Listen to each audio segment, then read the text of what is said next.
Hello दोस्तों, मैं धीरज स्वागत करता हूं आपका एग्जाम स्टडी विद संगीता में। दोस्तों, आज के इस वीडियो में हम बात करेंगे एनसीईआरटी सार संग्रह किताब से आधुनिक भारत के भाग 1 की। देखिए दोस्तों, इस आधुनिक भारत के इतिहास में कुल क्वेश्चन 1000 वन लाइनर क्वेश्चन बनते हैं और आज हम इसका पहला भाग देखने वाले हैं।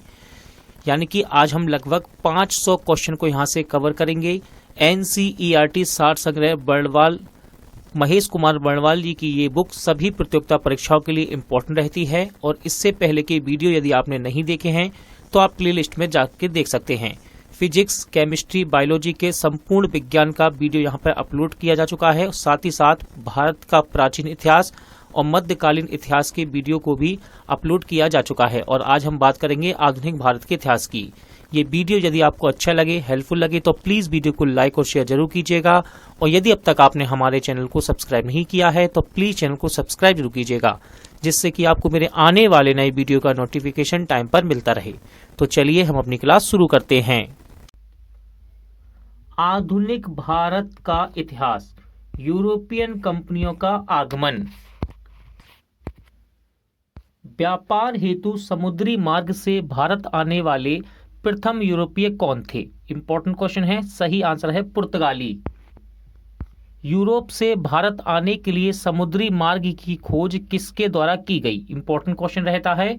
राइट आंसर है वास्को डी गामा। देखिए, इसका भारत आगमन का समय भी दिया है 17 मई 1498 ईस्वी।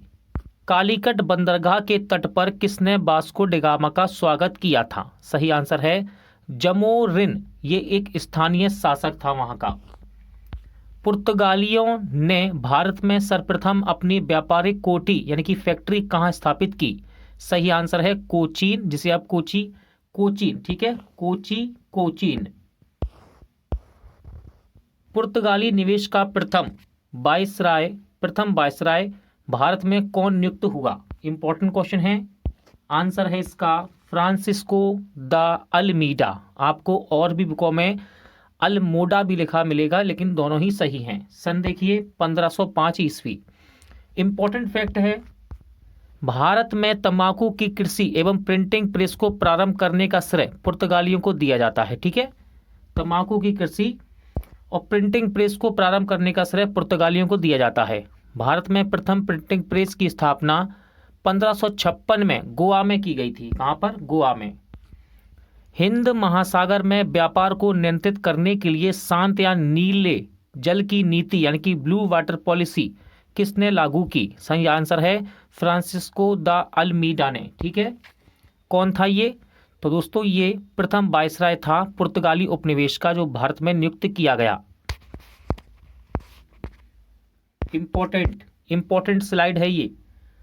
विभिन्न देशों के खोजकर्ता। तो देखिए, भारत देश की बात करेंगे, इसके खोजकर्ता कौन है? Vasco D gamma. अगला है अमेरिका देश के खोजकर्ता है कोलंबस। फिर है ऑस्ट्रेलिया देश के खोजकर्ता है कैप्टन जेम्स कुक। अगला है तस्मानिया एवं न्यूजीलैंड, इसके खोजकर्ता है तस्मान। इसके बाद है कैप ऑफ गुड होप, दक्षिण अफ्रीका। बार्थोलोमियो डियाज ने इसको खोजा था। भारत में पुर्तगाली शक्ति का वास्तविक संस्थापक किसे माना जाता है? इंपॉर्टेंट क्वेश्चन है। सही आंसर है अल्बुकर्क को। किस वायसराय के काल में गोवा को पुर्तगालियों का औपचारिक मुख्यालय बनाया गया? आंसर है नीनो डी कून्हा। इंपॉर्टेंट फैक्ट है ये। पुर्तगालियों ने हिंद महासागर क्षेत्र में व्यापार पर नियंत्रण स्थापित करने के लिए कार्टेज आमरेडा काफिला पद्धति प्रारंभ की थी। पुर्तगालियों के पश्चात भारत में व्यापार करने आए डच कहाँ के निवासी थे? ठीक है, ध्यान रखिएगा। पुर्तगालियों के बाद कौन आया? डच आए व्यापार करने। कहाँ के निवासी थे? तो ये हॉलैंड के निवासी थे, वर्तमान में जिसको नीदरलैंड के नाम से जाना जाता है। मोस्ट इंपॉर्टेंट स्लाइड है ये। देखिए, स्लाइड में क्या लिखा गया है? भारत में विदेशी कंपनियों का आगमन। ठीक है, भारत में विदेशी कंपनियों का आगमन। सबसे पहले देखेंगे हम पुर्तगाली ईस्ट इंडिया कंपनी। ठीक है, तो देखिए ये देश कौन सा था? ये किस देश की थी? तो ये थी पुर्तगाल की। समय याद रखिएगा 1498 ईस्वी।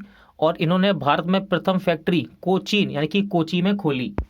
इसके बाद बात करेंगे अंग्रेजी East India Company, the governor and company of merchant of London trading into the East India. ठीक है, ये किस देश की थी? तो ये थी ब्रिटेन की। समय था 1600 ईस्वी। इन्होंने अपनी भारत में प्रथम फैक्ट्री कहाँ खोली? सूरत में।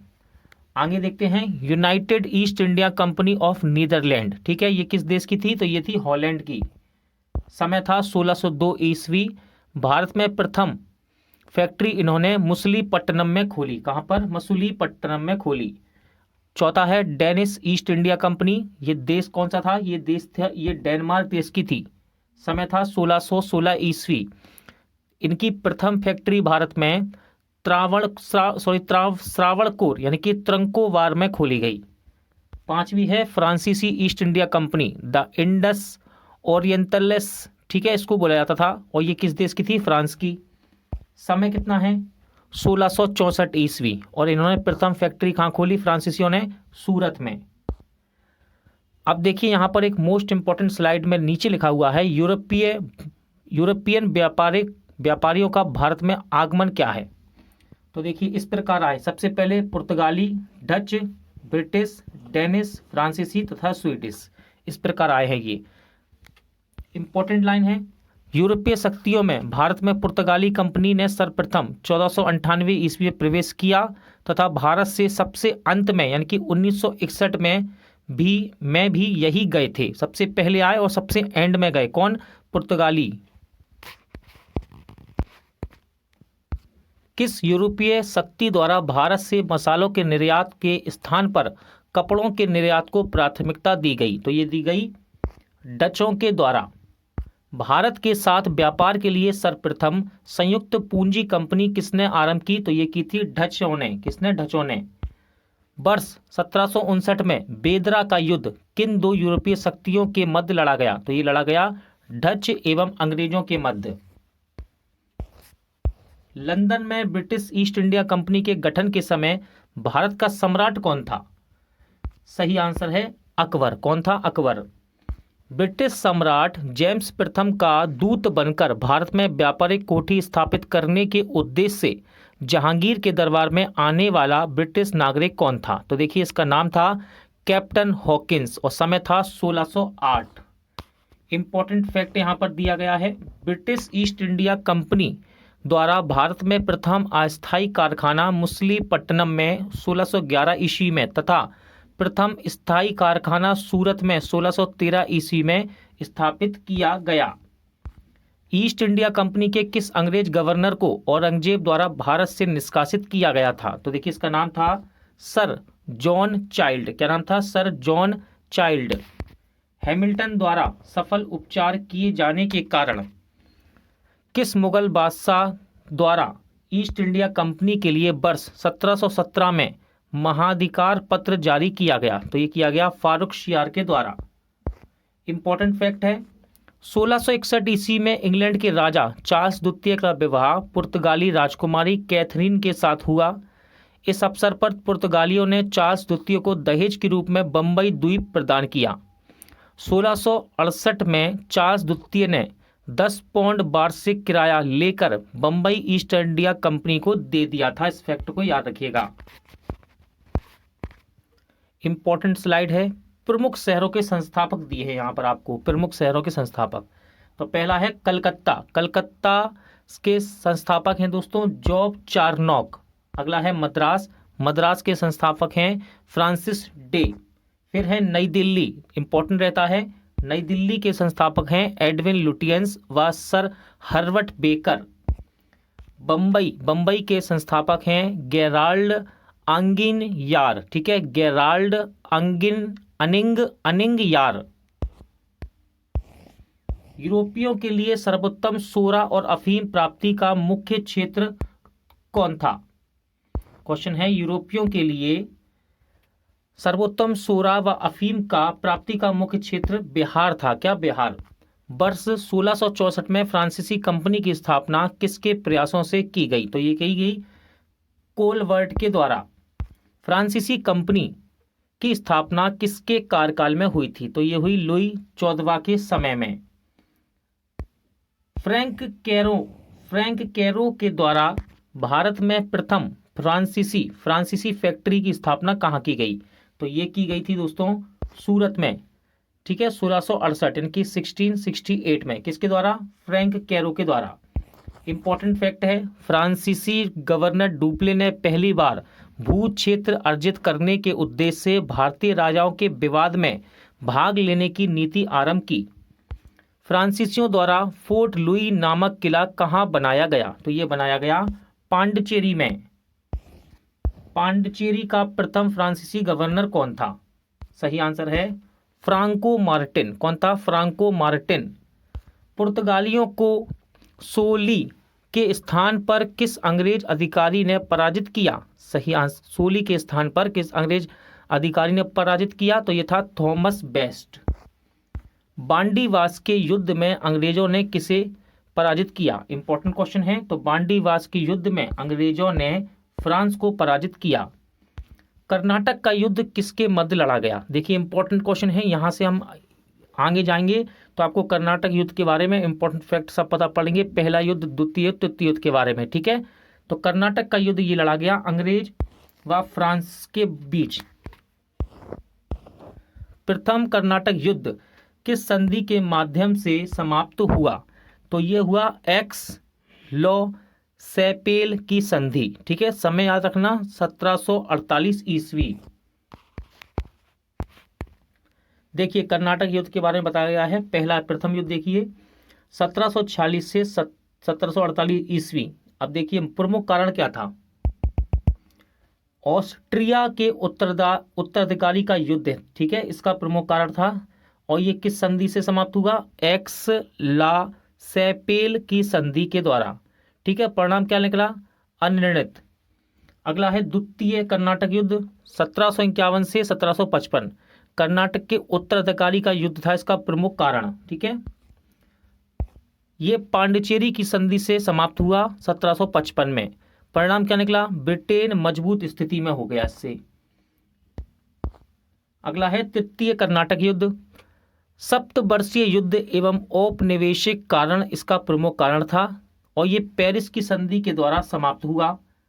और क्या हुआ इसमें? फ्रांस की विजय हुई, ठीक है। अब देखिए यहां पर इंपॉर्टेंट फैक्ट दिया गया है। अंग्रेजी कंपनी का नाम governor and company of merchant of London trading into the east India's रखा गया था।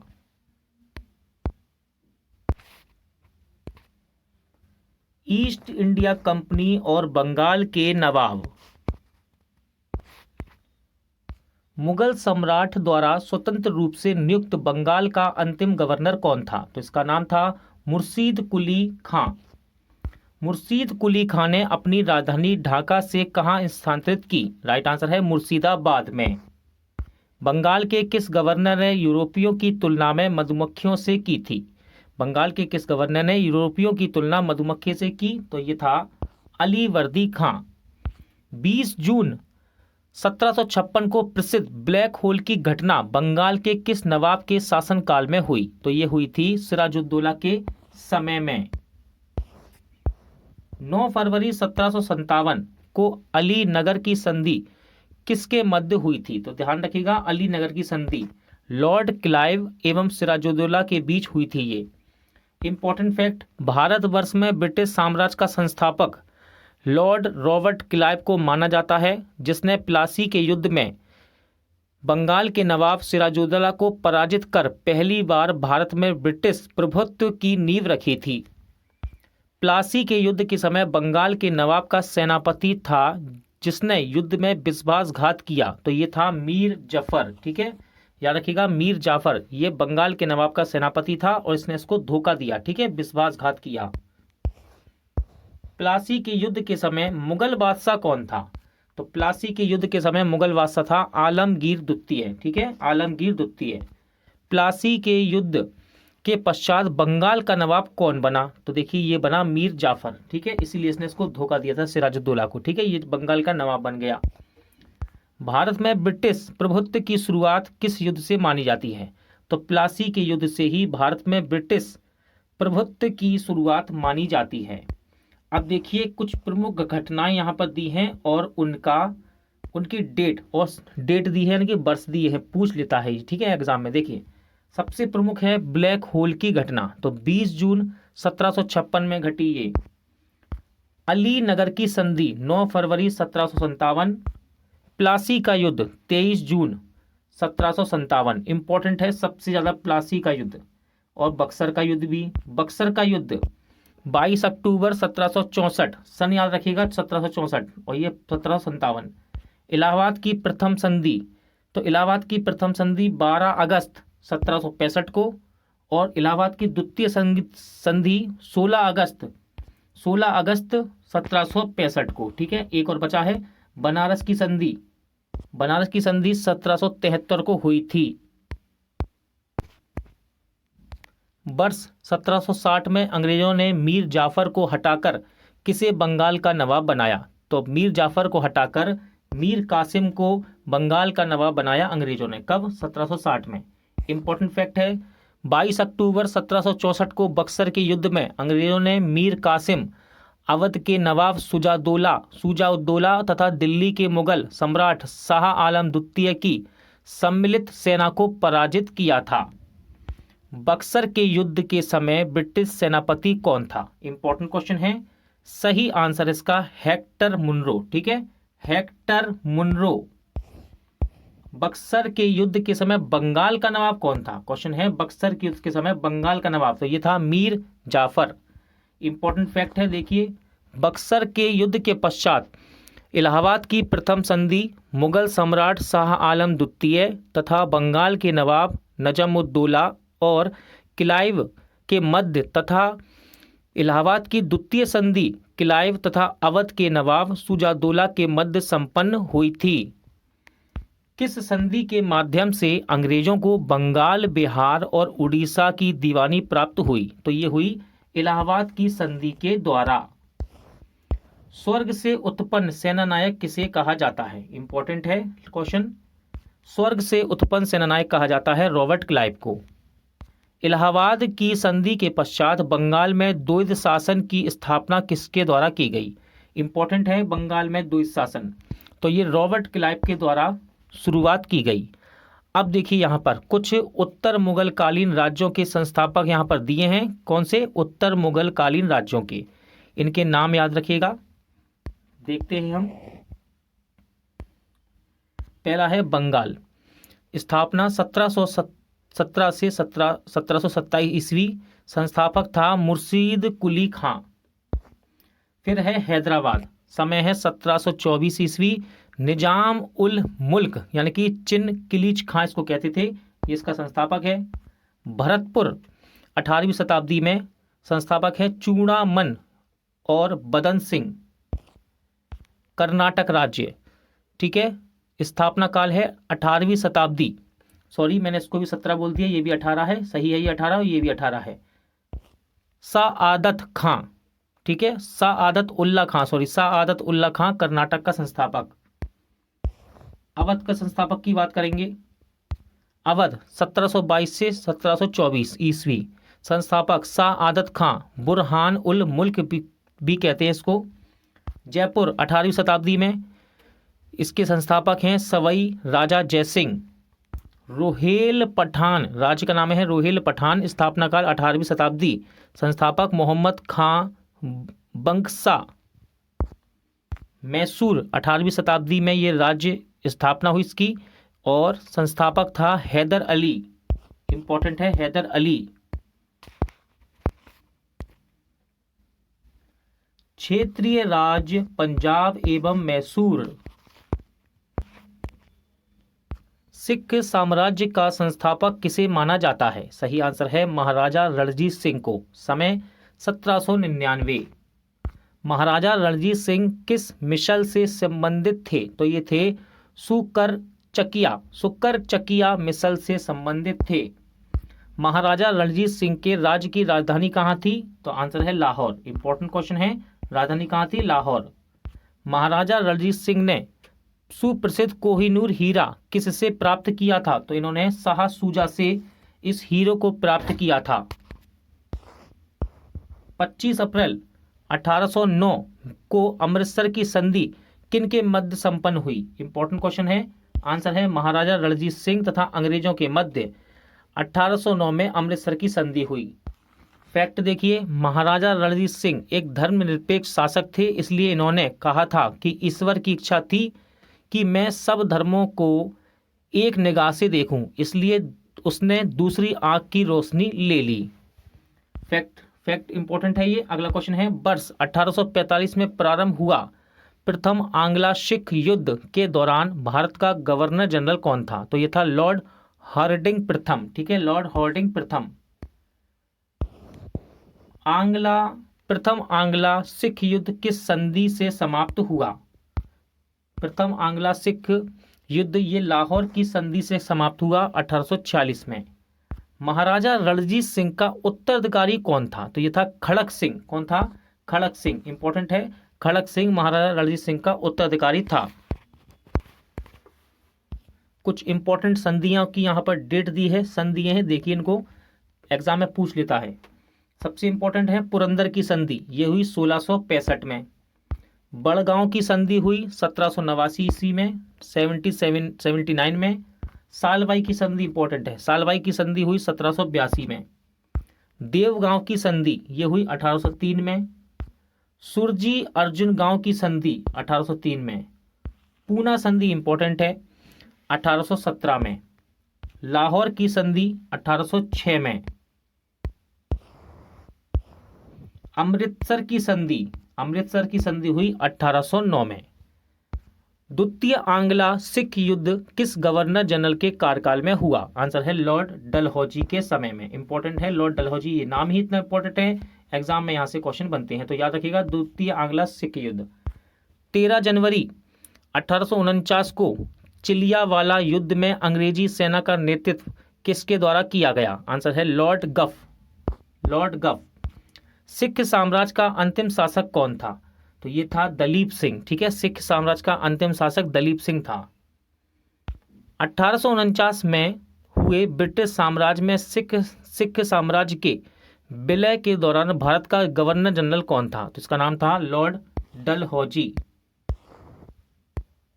स्वतंत्र राज्य के रूप में मैसूर की स्थापना किसके द्वारा की गई? अब देखिए यहाँ पर मैसूर राज आ गया। ठीक है, इसकी स्थापना की हैदर अली ने। किसने?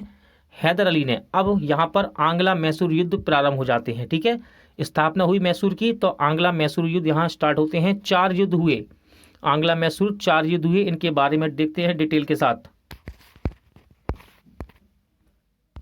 प्रथम आंग्ला मैसूर युद्ध समय 1767 से 69। देखिए मैसूर का शासक कौन था? हैदर अली। और बंगाल का गवर्नर, ठीक है, आपस में लड़ रहे हैं। ठीक है, मैसूर और बंगाल।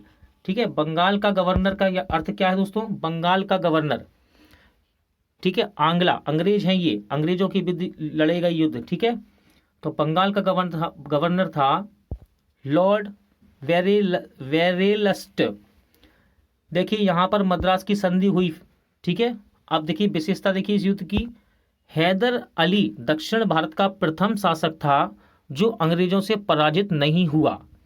ठीक है, अब हम बात करेंगे द्वितीय आंग्ला मैसूर युद्ध की 1780 से 1784। मैसूर का शासक है हैदर अली और अंग्रेज यानी कि बंगाल का गवर्नर है वारेन हेस्टिंग। ये संधि यहाँ पर हुई मंगलोर की संधि 1784 में। अब इसकी खासियत देखिए युद्ध की।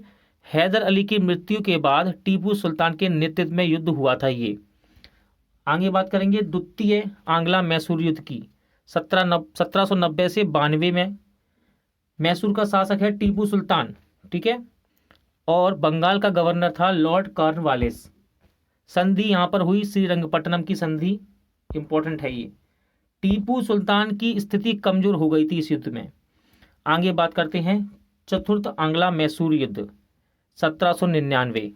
टीपू सुल्तान मैसूर का शासक, बंगाल का गवर्नर लॉर्ड बेलेजली। ठीक है, और संधि यहाँ हुई मैसूर सहायक संधि। क्या परिणाम निकला? विशेषता क्या है? टीपू सुल्तान की मृत्यु हो गई। मैसूर में पुनः बाडियार वंश की स्थापना। अंग्रेजों ने बाडियार वंश के शासक से सहायक संधि कर ली। इंपॉर्टेंट फैक्ट देखिए, सिख साम्राज्य के महाराजा रणजीत सिंह की तुलना फ्रांसीसी यात्री विक्टर जाकमा ने नेपोलियन से की थी।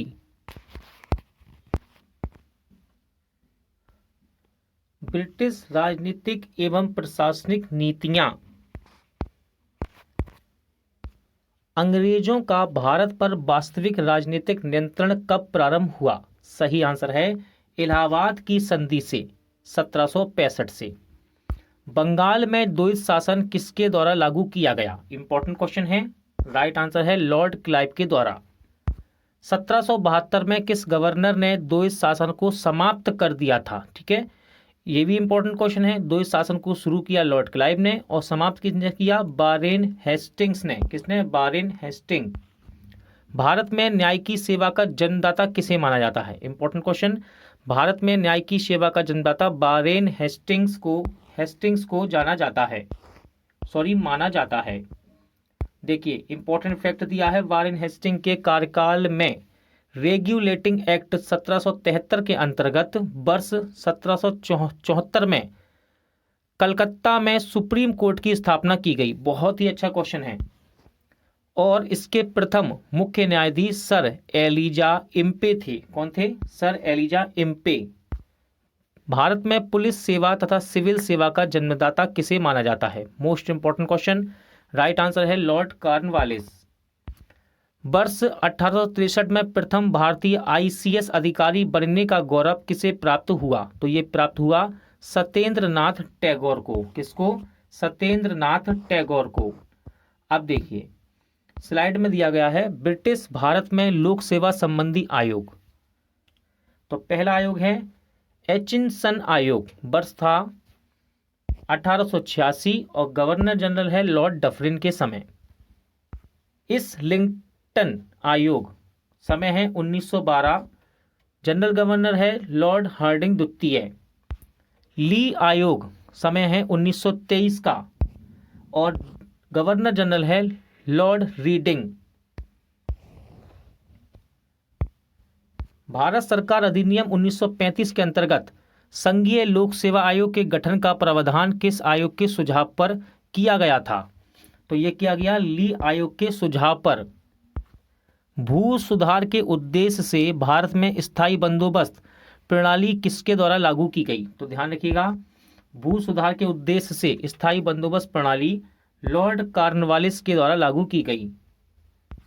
भारत में साम्राज्य विस्तार के उद्देश्य से सहायक संधि प्रणाली की शुरुआत किसने की? तो ये की थी लॉर्ड बेलेजली ने।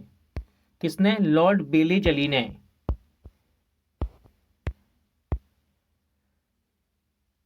सहायक संधि स्वीकार करने वाला प्रथम राज्य कौन था? तो ये था हैदराबाद। समय है 1798 ईस्वी। इंपॉर्टेंट है, देखिए व्यपगत का सिद्धांत या फिर इसको राज हड़प नीति भी कहते हैं, इंग्लिश में बोलते हैं डॉक्ट्रिन ऑफ लैप्स, को किसके द्वारा लागू किया गया? बहुत ही इंपॉर्टेंट क्वेश्चन है। आंसर है लॉर्ड डलहौजी। ठीक है, राज हड़प नीति लॉर्ड डलहौजी के द्वारा लागू की गई।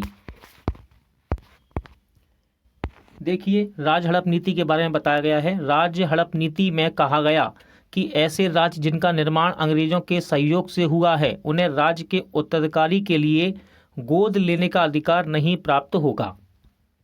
किस रिपोर्ट के आधार पर डलहौजी ने अवध का अधिग्रहण किया था? तो ये थी आउट्रम रिपोर्ट। कौन सी रिपोर्ट थी? Outram report. देखिए एक स्लाइड आती है यहाँ पर, इंपॉर्टेंट कहा गया है व्यपगत यानी कि डॉक्ट्रिन ऑफ लैप्स की बात कर रहा है राज हड़प नीति की। राज हड़प नीति के अंतर्गत अधिग्रहित किए गए राज्य कौन से हैं? तो देखिए किन किन को हड़पा गया यानी कि राज हड़प नीति लगाई गई। तो पहला है सतारा 1848, फिर है जैतपुर 1849, संबलपुर 1849, बघाट 1850, उदयपुर 1852, झांसी 1853, नागपुर 1854, अवध 1856।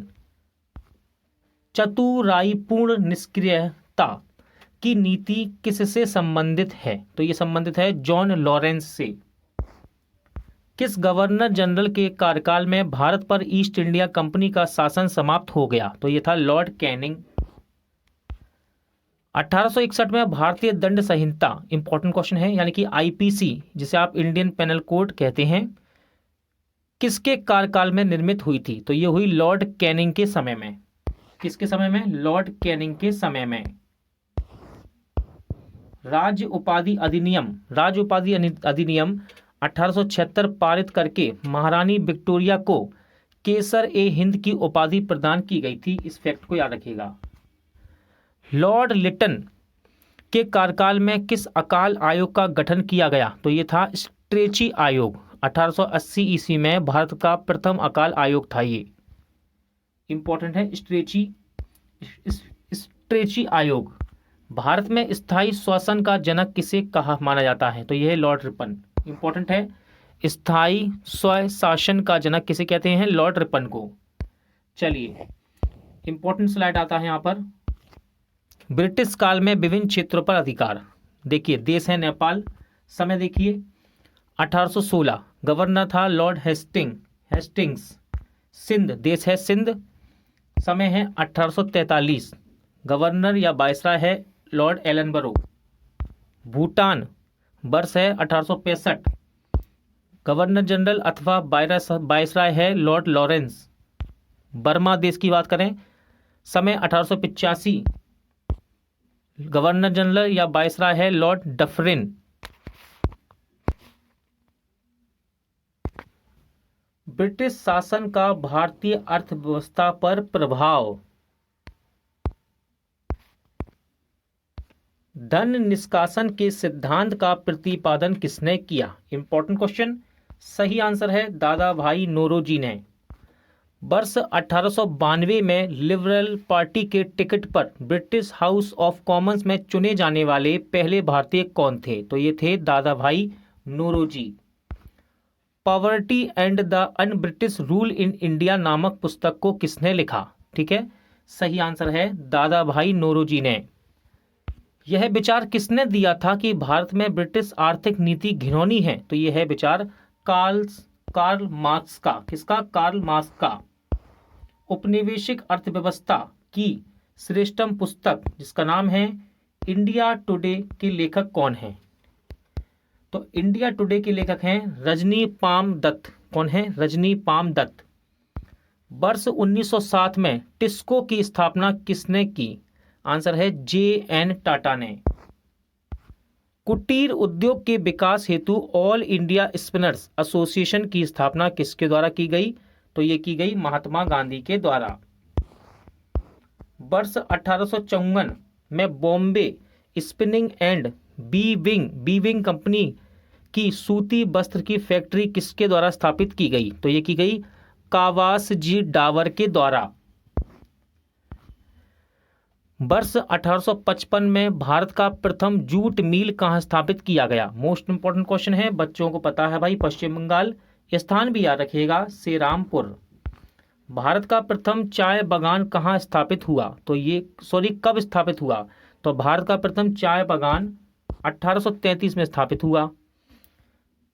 इंपॉर्टेंट फैक्ट, प्रसिद्ध इतिहासकार के.एम. पटिक्कर ने 1765 से 1772 ईस्वी काल को डाकू राज कहा है। ठीक है, अच्छा क्वेश्चन है। देखिए, 1765 से 1772 ईस्वी के काल को डाकू काल किसने कहा?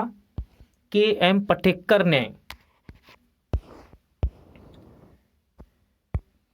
इंपॉर्टेंट है दोस्तों, प्रमुख कृषि पद्धतियां। तो पहला देखिए यहाँ पर 3 कठिया प्रथा, बहुत ही ज्यादा इंपॉर्टेंट है।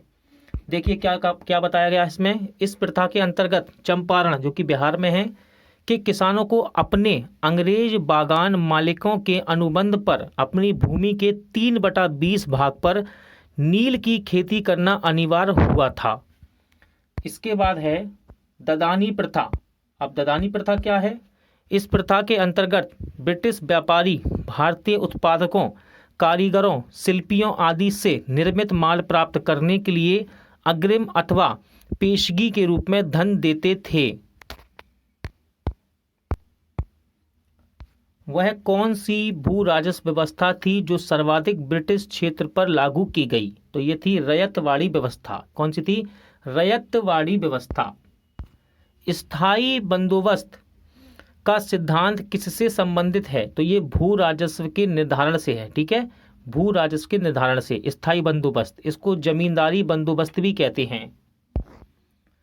देखिए बहुत ही अच्छा क्वेश्चन यहाँ पर बनेगा आपके लिए, फैक्ट से क्वेश्चन बन सकते हैं। भारत में रेलवे का जनक, लॉर्ड डलहौजी को भारत में रेलवे का जनक माना जाता है। डलहौजी के प्रयत्नों के कारण महाराष्ट्र में सन 1853 में बम्बई से ठाणे तक प्रथम रेल चलाई गई थी। ठीक है, कहाँ से कहाँ तक? बम्बई से ठाणे, सन 1853। कहाँ पर? महाराष्ट्र में। लॉर्ड डलहौजी को रेलवे का जनक कहा जाता है भारत में।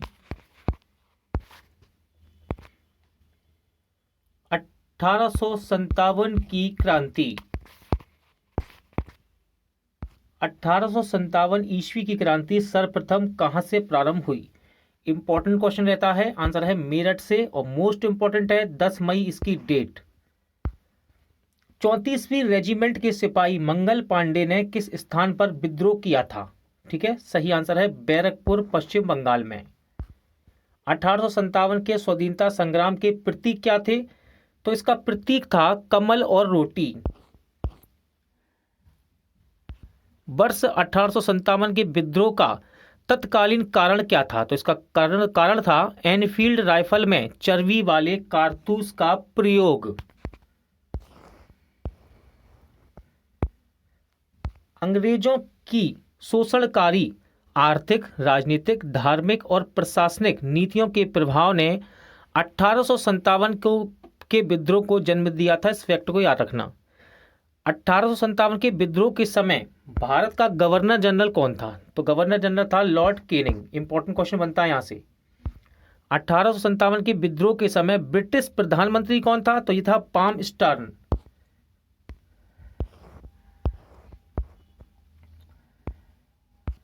(1857) के स्वतंत्रता संग्राम से संबंधित पहली घटना कौन सी थी?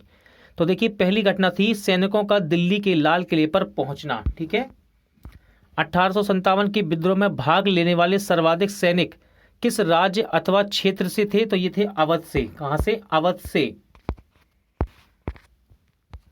1857 ईस्वी में किसने इलाहाबाद को आपातकालीन मुख्यालय बनाया था? आंसर है लॉर्ड केनिंग ने। इंपॉर्टेंट फैक्ट देखिए, केंद्रीय संगठन की कमी तथा सुनियोजित रणनीति के अभाव में 1857 ईस्वी का विद्रोह असफल रहा। लखनऊ में 1857 ईस्वी की क्रांति का नेतृत्व किस महिला ने किया था? ध्यान रखिएगा किस महिला ने। आंसर है बेगम हजरत महल ने। 1857 के स्वाधीनता संघर्ष में प्रमुख भूमिका निभाने वाली रानी लक्ष्मीबाई का जन्म कहाँ हुआ था? तो उनका जन्म हुआ था वाराणसी में। रानी लक्ष्मीबाई को अंतिम युद्ध में किसने पराजित किया? आंसर है कैप्टन हुरोज। असम में 1857 ईस्वी की क्रांति का नेता कौन था? तो असम में नेता थे दीवान मनी राम दत्त। फैजवाद से विद्रोह कर रहे किस क्रांतिकारी को पकड़ने के लिए अंग्रेजों ने 50,000 रुपये का इनाम रखा? तो फैजाबाद से जो विद्रोह कर रहा था उसको पकड़ने के लिए अंग्रेजों ने 50,000 रुपये का इनाम रखा था मौलवी अहमदुल्ला के लिए। कानपुर से विद्रोह का नेतृत्व कर रहे नाना साहेब ने किसे अपना सेनापति नियुक्त किया? तो तात्या टोपे को, जिनका वास्तविक नाम रामचंद्र पांडुरंग था। 1857 के विद्रोह के दौरान मुगल बादशाह बहादुर शाह जफर ने किसे अपना सेनापति नियुक्त किया? तो ये था बख्त खां। क्या नाम था इसका? बख्त खां। देखिए मोस्ट इंपॉर्टेंट स्लाइड है यहाँ पर। 1857 के विद्रोह के प्रमुख केंद्र व उनके विद्रोही नेता के बारे में बताया गया है। तो देखिए पहले बात करेंगे हम दिल्ली की। केंद्र था दिल्ली, विद्रोही नेता थे बहादुर शाह सेकंड, बख्त खां ने नेतृत्व किया था यहाँ पर। तिथि है 11 मई 1857। इनका दमन किसने किया? निकलसन एवं हडसन ने। नेक्स्ट है लखनऊ। लखनऊ से नेता यानी कि नेतृत्व किसने किया? बेगम हजरत महल, बिरजिस कादिर ने। ठीक है, इन दोनों ने। तारीख है 4 जून 1857। इनका दमन किया कॉलिन कैंपबेल ने। झांसी ग्वालियर से विद्रोही नेता यानी कि नेतृत्व किया रानी लक्ष्मीबाई और तात्या टोपे ने। डेट है 4 जून 1857। दमनकर्ता जनरल हुरूज, यानी कि इनके विरुद्ध में कौन था? जनरल हुरूज। कानपुर से नाना साहेब और सेना का नेतृत्व किया तात्या टोपे ने। डेट है 5 जून 1857। दमनकर्ता कॉलिन कैंपबेल। इलाहाबाद से लियाकत अली ने नेतृत्व किया। समय 6 जून 1857। दमनकर्ता कर्नल नील। फैजाबाद से मौलवी अहमदुल्ला ने नेतृत्व किया, जिसके लिए अंग्रेजों ने 50,000 रुपये का इनाम रखा था। जून 1857 डेट है इसकी। दमनकर्ता नील। जगदीशपुर से कुंवर सिंह अमर सिंह ने नेतृत्व किया। डेट है 12 जून 1857। दमनकर्ता है विलियम टेलर व विंसेंट आयर। बरेली से खान बहादुर खान ने नेतृत्व किया। जून 1857। दमनकर्ता विंसेंट ऑयर। फतेहपुर से अजीमुल्ला ने नेतृत्व किया 1857 ईस्वी में। दमनकर्ता है जनरल रेनॉल्ड। देखिए, दमनकर्ता का मतलब है कि इनके विरुद्ध में कौन था। ठीक है, आपस में लड़ रहे हैं यदि, तो विरुद्ध में कौन है? दमनकर्ता। ठीक है, चलिए इंपॉर्टेंट लाइन यहां पर दी है। 1857 के विद्रोह के समय मुगल शासक बहादुर शाह जफर थे। इन्हें इस विद्रोह का अखिल भारतीय नेता माना गया था। इंपॉर्टेंट फैक्ट है, 1857 के विद्रोह के दमन के पश्चात भारत शासन अधिनियम 1858 पारित किया गया। इसके माध्यम से भारत का ई शासन ईस्ट इंडिया कंपनी के हाथों से निकलकर ब्रिटिश क्राउन के हाथों में चला गया। महारानी विक्टोरिया ने भारतीय प्रशासन को ब्रिटिश ताज के नियंत्रण में लेने की घोषणा कब की? तो इन्होंने घोषणा की 1 नवंबर 1858 में। वर्ष 1857 के विद्रोह के दमन के पश्चात भारतीय सेना का पुनर्गठन के लिए किस आयोग का गठन किया गया? तो ये था पील आयोग। ठीक है, ध्यान रखिएगा, पील आयोग। 1857 के भारत शासन अधिनियम के द्वारा किसे भारत का प्रथम वायसराय बनाया गया? तो देखिए, भारत का प्रथम वायसराय बना लॉर्ड कैनिंग। 1857 के विद्रोह में कौन सा शायर अंग्रेजों का आलोचक रहा? तो ये था मिर्जा गालिब। ठीक है, मिर्जा गालिब जी अंग्रेजों के आलोचक थे। भारत में इंपॉर्टेंट फैक्ट देखिए, भारत में शिक्षित मध्य वर्ग तथा जमींदारों ने 1857 के विद्रोह में तटस्थता बनाई रखी थी। 1857 विद्रोह के कारण पर भारतीय भाषा में लिखने वाला प्रथम भारतीय कौन था? तो ये थे सर सैयद अहमद खान। ठीक है, इंपॉर्टेंट है ये क्वेश्चन। फैक्ट देखिए, इंपॉर्टेंट है। 1857 के विद्रोह में बिहार का नेतृत्व जगदीशपुर के जमींदार वीर कुंवर सिंह ने किया था। आगे बढ़ते हैं। 1857 ईस्वी के स्वतंत्रता संग्राम में किस राजवंश ने अंग्रेजों की सर्वाधिक सहायता की? तो ये थे ग्वालियर के सिंधिया। ध्यान रखिएगा इस लाइन को, इंपॉर्टेंट है। स्वतंत्रता संग्राम में किस राजवंश ने अंग्रेजों की सहायता सर्वाधिक की? तो ये था ग्वालियर का सिंधिया। चलिए आगे बढ़ते हैं। 1857 पर आधारित कुछ प्रमुख पुस्तकें देखते हैं। पहली पुस्तक है द ग्रेट रिवेलियन। इसके लेखक हैं अशोक मेहता। अगला है first war of independence, BD. Savarkar यानी कि विनायक दामोदर सावरकर। इंपॉर्टेंट है ये बुक, ध्यान रखिएगा। 1857 इस बुक के लेखक हैं S.N. सेन। अगला है sepoy mutiny and the revolt of 1857, लेखक हैं R.C. Majumdar. History of Indian mutiny, लेखक हैं T.R. होम्स। रिवेलियन 1857 इसके लेखक हैं P.C. Joshi. College of the Indian revolt, लेखक हैं सर सैयद अहमद खान। किसने 1857 के विद्रोह को स्वतंत्रता की पहली लड़ाई कहा? आंसर है बी.डी. सावरकर यानी कि विनायक दामोदर सावरकर। इंपॉर्टेंट लाइन थी ये। इंपॉर्टेंट क्वेश्चन है, 1857 के विद्रोह को एक षड्यंत्र की संज्ञा किसने दी? तो दी थी सर जेम्स आउट्रम और W. टेलर ने।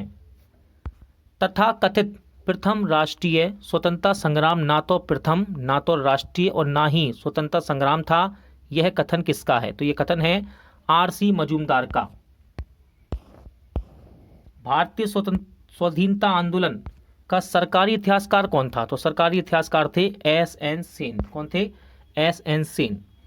अब देखिए 1857 के विद्रोह पर आधारित कुछ प्रमुख मत, यानी कि किसने क्या मत दिया। ठीक है, तो इतिहासकार मत देते हैं। तो देखिए पहला इतिहासकार है डॉक्टर एस एन सेन। इनका मत था जो कुछ धर्म के लिए लड़ाई के रूप में प्रारंभ हुआ वह स्वतंत्रता संग्राम के रूप में समाप्त हुआ। अशोक मेहता इतिहासकार हैं। इनका मत है 1857 ईस्वी के विद्रोह का स्वरूप राष्ट्रीय था। इसके बाद बात करेंगे बी डी सावरकर की। विनायक दामोदर सावरकर, इन्होंने क्या कहा? 1857 ईस्वी का विद्रोह एक सुनियोजित राष्ट्रीय स्वतंत्रता संग्राम था। डॉक्टर आर सी मजूमदार का मत है तथाकथित प्रथम राष्ट्रीय संग्राम ना तो प्रथम, ना तो राष्ट्रीय और ना ही स्वतंत्रता संग्राम था। सर जॉन लॉरेंस का देखिए मत क्या है? यह पूर्णतः सिपाही विद्रोह था। बेंजामिन डिज़राइली का मत देखिए 1857 ईस्वी का विद्रोह एक राष्ट्रीय विद्रोह था। पी रॉबर्टसन, ये भी इतिहासकार हैं। इनका मत था 1857 का विद्रोह केवल एक सैनिक विद्रोह था जिसका तत्कालीन कारण चर्बी युक्त कारतूस था। इतिहासकार टी आर होम्स कहते हैं यह सभ्यता एवं बर्बरता का संघर्ष था। डब्ल्यू टेलर और जेम्स आउटर इतिहासकार हैं। इन्होंने क्या कहा? यह अंग्रेजों के विरुद्ध हिंदू मुसलमानों का षड्यंत्र था। इतिहासकार रिज कहते हैं यह ईसाई धर्म के विरुद्ध एक धर्म युद्ध था। देखिए एक मोस्ट इंपॉर्टेंट लाइन यहाँ लिखी है, रानी लक्ष्मीबाई की मृत्यु पर हुरोज ने कहा था भारतीय विद्रोही में वह अकेली पुरुष थी। ठीक है, क्या कहा उसने? भारतीय विद्रोहियों में वह अकेली पुरुष थी। प्रमुख किसान एवं जनजातीय विद्रोह। 19वीं शताब्दी के दौरान होने वाले बहावी आंदोलन का मुख्य केंद्र कहाँ था? सही आंसर है पटना में। 1857 के विद्रोह के पश्चात बंगाल में कौन सा विद्रोह हुआ? सही आंसर था नील विद्रोह। समय याद रखिएगा 1859 से 1860। आदिवासी नेता को जगत पिता यानी कि धरती आबा के नाम से किसे जाना जाता है? राइट आंसर है बिरसा मुंडा को। इंपॉर्टेंट फैक्ट देखिए, संथाल विद्रोह का नेतृत्व सिंधु एवं कान्हू ने किया था। इस विद्रोह को हूल विद्रोह के नाम से भी जाना जाता है। वंदे मातरम गीत के रचयिता कौन है? इंपॉर्टेंट क्वेश्चन है। सही आंसर है बंकिम चंद्र चटर्जी। सन्यासी विद्रोह का उल्लेख बंकिम चंद्र चटर्जी के किस उपन्यास में किया गया? राइट आंसर है आनंद मठ में। हो विद्रोह कब हुआ था? समय याद रखिएगा 1820 से 1821 ईस्वी के मध्य।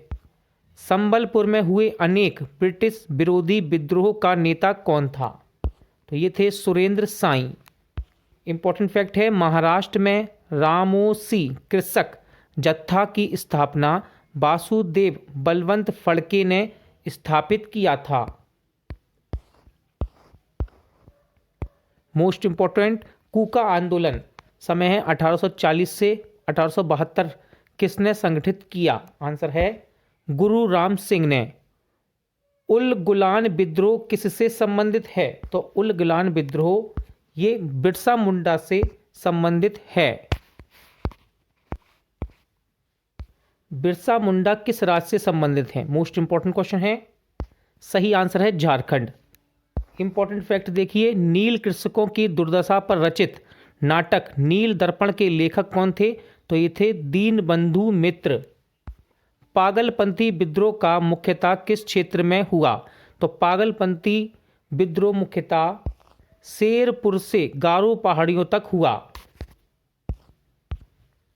फराइजी विद्रोह का नेता कौन था? क्वेश्चन है फराइजी विद्रोह का नेता कौन था? सही आंसर है दादू मियां। छोटा नागपुर जनजाति विद्रोह कब हुआ था? आंसर है 1820 ईस्वी में। छोटा नागपुर जनजाति विद्रोह 1820 ईस्वी में हुआ। मुंगेर के बढ़हिया ताल विद्रोह का उद्देश्य क्या था? तो याद रखिएगा बकाशत भूमि की वापसी की मांग मुंगेर के बढ़हिया ताल विद्रोह का उद्देश्य था। कोल विद्रोह 1831 से 32 का नेतृत्व किसने किया? सही आंसर है बुद्धो भगत ने। किसने? बुद्धो भगत। इंपॉर्टेंट फैक्ट देखिए, मानव बलि प्रथा मौर्या का निषेध करने के कारण अंग्रेजों के विरुद्ध विद्रोह खोंड जनजाति ने किया था। किस जनजाति ने? खोंड जनजाति ने। मुंडा विद्रोह किस वर्ष शुरू हुआ? इंपॉर्टेंट क्वेश्चन है, मुंडा विद्रोह किस वर्ष हुआ? 1899 में। 1855 ईस्वी में संथालों ने किस अंग्रेज कमांडर को पराजित किया? सही आंसर है मेजर बारो को। किसे? मेजर बारो को। सन्यासी विद्रोह का दमन करने का श्रेय किसको दिया जाता है? इंपॉर्टेंट क्वेश्चन है। सही आंसर है वारेन हेस्टिंग्स को। देखिए इस स्लाइड में प्रमुख जनजाति विद्रोह दिए गए हैं, एक एक करके हम सबको देखेंगे। पहला है चुआर जनजाति विद्रोह। ठीक है, इसका नेतृत्व करता था राजा जगन्नाथ। समय है 1768 ईस्वी। प्रभावित क्षेत्र नानभूम व बीरभूम, पश्चिम बंगाल। हो जनजाति विद्रोह, नेतृत्व राजा पराहत। समय 1820, 1822, 1832। प्रभावित क्षेत्र है सिंहभूम व छोटा नागपुर। भील जनजाति विद्रोह, नेतृत्व करता है सेवाराम त्रयंबक। ठीक है, सेवाराम व त्रयंबक। वर्ष है 1818 से 1848। प्रभावित क्षेत्र है खानदेश। खासी जाति विद्रोह, नेतृत्व करता है राजा तीरथ सिंह। इंपॉर्टेंट है ये। मुकुंद सिंह व बार मानिक। समय है 1829 से 1832। प्रभावित क्षेत्र खासी पहाड़ी, असम, मेघालय। कोल जनजाति विद्रोह, नेतृत्व करता है बुद्धो भगत एवं गंगा नारायण। समय है 1831 से 1832। प्रभावित क्षेत्र छोटा नागपुर। रंपा जनजाति विद्रोह, नेतृत्व करता है अल्लूरी सीताराराजू। समय 1879। प्रभावित क्षेत्र है आंध्र प्रदेश। खोंड जनजाति विद्रोह, नेतृत्व करता चक्र बिश्नोई। समय है 1846 से 48 और 1855। प्रभावित क्षेत्र है खोंडमल, उड़ीसा। संताल विद्रोह इंपॉर्टेंट है, नेतृत्व करता है सिंधु व कान्हू। समय है 1855 से 56। प्रभावित क्षेत्र राजमहल पहाड़ी, पश्चिम बंगाल। मुंडा विद्रोह मोस्ट इंपॉर्टेंट, नेतृत्व करता है बिरसा मुंडा। समय 1899 से 1900 ईस्वी। प्रभावित क्षेत्र छोटा नागपुर। भील जनजाति विद्रोह, नेतृत्व करता है दौलत सिंह। समय है 1914 से 1915 ईस्वी। प्रभावित क्षेत्र बांसवाड़ा व डूंगरपुर, दक्षिण राजस्थान। देखिए एक इंपॉर्टेंट यहाँ पर लाइन लिखी है, पवाना विद्रोह 1873 से 76 के प्रमुख नेता ईशान चंद्र राय, शंभुनाथ पाल एवं केशव चंद्र राय थे। बेलूथम्पी ने अंग्रेजों के विरुद्ध आंदोलन का नेतृत्व कहाँ किया था? आंसर है केरल में। इंपॉर्टेंट फैक्ट है, भीलों द्वारा मध्य प्रदेश एवं महाराष्ट्र में अंग्रेजों के विरुद्ध क्रांति प्रारंभ की गई थी। गडकरी विद्रोह का केंद्र किस स्थान पर था? तो ये था कोल्हापुर। जनजातीय लोगों के लिए आदिवासी शब्द का प्रयोग किसने किया? सही आंसर है इसका ठक्कर बापा। और ये मोस्ट इंपॉर्टेंट क्वेश्चन है, ध्यान रखिएगा। खेरवार आदिवासी आंदोलन किस वर्ष शुरू हुआ था? खेरवार खासी आंदोलन 1874 में शुरू हुआ। इंपॉर्टेंट क्वेश्चन है, मोपला विद्रोह कहाँ हुआ था? तो ये केरल मालाबार तट में हुआ था। ठीक है, केरल में मालाबार तट पर। इंपॉर्टेंट फैक्ट, गोविंद गिरी ने मेवाड़, बांगड़ और आसपास के क्षेत्रों में निवास करने वाले भीलों में सामाजिक सुधार के लिए लसोडिया आंदोलन प्रारंभ किया था। अहोम विद्रोह 1828 से 1835 किस राज्य से संबंधित है? ये सही आंसर है असम से। राम सिंह के नेतृत्व में संचालित कूका आंदोलन की शुरुआत मूलतः किसके द्वारा की गई थी? तो ये की गई भगत जवाहरमल, ठीक है, सेन के द्वारा साहिब। अगला है, महाराष्ट्र में कौन सा विद्रोह हुआ था? तो ध्यान रखिएगा दोस्तों, भील विद्रोह। ठीक है, भील विद्रोह ये महाराष्ट्र में हुआ था। इंपॉर्टेंट फैक्ट देखिए लिखा है यहाँ, बिरसा मुंडा ने एक केशवरवाद की स्थापना पर बल दिया था। देखिए मोस्ट इंपॉर्टेंट स्लाइड है यहाँ पर आपके सामने, लिखा है विभिन्न किसान आंदोलन एक दृष्टि में। ठीक है, एक एक करेंगे हम, इनको एक एक करके पढ़ेंगे और आप इसको इस तरह देखिए। देखिए मैं ऐसे पढ़ाऊंगा इनको। ठीक है, चलिए शुरुआत करते हैं। पहला है मोपला विद्रोह। ठीक है, प्रथम चरण 1836 से 1854, प्रभावित क्षेत्र है मालाबार। ठीक है, नेतृत्व है के.एन. हाजी, इसका नेतृत्व किया था के.एन. हाजी ने। कारण क्या था? अंग्रेजों द्वारा नई राजस्व व्यवस्था लागू करना। अगला देखते हैं नील विद्रोह। नील विद्रोह 1859 से 1860 तक रहा। प्रभावित क्षेत्र था बंगाल। ठीक है, नेतृत्व किया दिगंबर बिश्वास ने और विष्णु बिश्वास ने। कारण क्या था? यूरोपीय लोगों द्वारा किसानों से बलपूर्वक नील की खेती करवाना इसका कारण था। अगला है पवाना विद्रोह 1873 से 76 के बीच। प्रभावित क्षेत्र है बंगाल। नेतृत्व देखो, नेतृत्व है ईशान चंद्र राय, शंभुनाथ पाल तथा केशव चंद्र राय। कारण क्या है? अधिक लगान तथा वर्ष 1859 के अधिनियम के अंतर्गत मिली काश्तकारों की जमीन पर कब्जे के विरुद्ध षड्यंत्र व बेदखली इसका कारण था। अगला है दक्कन विद्रोह 1874 से 75। प्रभावित क्षेत्र देखिए महाराष्ट्र के पूना, अहमदनगर, सोलापुर व सतारा जिला। नेतृत्वकर्ता कौन है? बाबा साहब देशमुख। कारण क्या है? रैयतवाड़ी वाले क्षेत्र के किसान कर्ज अदायगी को लेकर महाजनों के जाल में फंस गए। कपास की गिरती कीमत व अकाल के बावजूद लगान की दर में अत्यधिक वृद्धि की गई। अगला देखते हैं, इसके बाद है चंपारण विद्रोह। मोस्ट इंपॉर्टेंट है दोस्तों, चंपारण 1917। प्रभावित क्षेत्र है चंपारण, रामनगर, मोतिहारी, बेतिया, मधुबनी। ठीक है, चंपारण कहाँ पर है? ये बिहार में। नेतृत्व करता है महात्मा गांधी। कारण क्या है? 3 कठिया प्रणाली के विरुद्ध में इसको शुरू किया गया था। अगला देखेंगे खेड़ा का सत्याग्रह। ठीक है, इंपॉर्टेंट है 1918। प्रभावित क्षेत्र क्या है? खेड़ा गुजरात में है। नेतृत्वकर्ता कौन है? महात्मा गांधी, वल्लभ भाई पटेल। कारण क्या है? फसल बर्बाद होने के बावजूद सरकार द्वारा माल गुजारी वसूल किया जाना इसका कारण है। अवध किसान आंदोलन सन है 1920 ईस्वी। ठीक है, स्थान कौन सा है प्रभावित? प्रतापगढ़, रायबरेली, सुल्तानपुर, फैजाबाद। और इसका नेतृत्व किया झींगुरी लाल सिंह और बाबा रामचंद्र ने। कारण क्या है? अवैध लगान व बेदखल अधिनियम लागू। अवध माल गुजरी यानी कि संशोधन अधिनियम से लगान में बढ़ोतरी की गई थी यहाँ पर, ये इसका कारण था। एका आंदोलन, सभी किसान आंदोलन ध्यान रखिएगा, सभी ये किसान आंदोलन हैं। एका आंदोलन 1921 से 1922। प्रभावित क्षेत्र बाराबंकी, हरदोई, बहराइच, सीतापुर। नेतृत्व किया मदारी पासी ने। किसने? मदारी पासी। कारण क्या था? लगान में वृद्धि। अगला है मोपला विद्रोह द्वितीय चरण। देखिए 1921 में शुरू हुआ। प्रभावित क्षेत्र था मालाबार। ठीक है, प्रभावित क्षेत्र मालाबार। और इसका नेतृत्व किया अली मुद्दलियार ने। अली मुद्दलियार ने। ठीक है, ध्यान रखिएगा। कारण था अधिक लगान व बेदखली। बारदोली सत्याग्रह की बात करेंगे। बारदोली सत्याग्रह 1928 में शुरू हुआ, इंपॉर्टेंट है। ठीक है, सब प्रभावित क्षेत्र है सूरत का बारदोली ताल्लुका। इसका नेतृत्व किया सरदार वल्लभ भाई पटेल ने। और इसका कारण क्या था? लगान में बढ़ोतरी। आगे बढ़ेंगे, पंजाब में किसान आंदोलन की बात करेंगे। पंजाब में किसान आंदोलन 1930 से लेके 1940 इसका प्रभावित क्षेत्र है जालंधर, अमृतसर, होशियारपुर, लेलपुरा, शेखपुरा।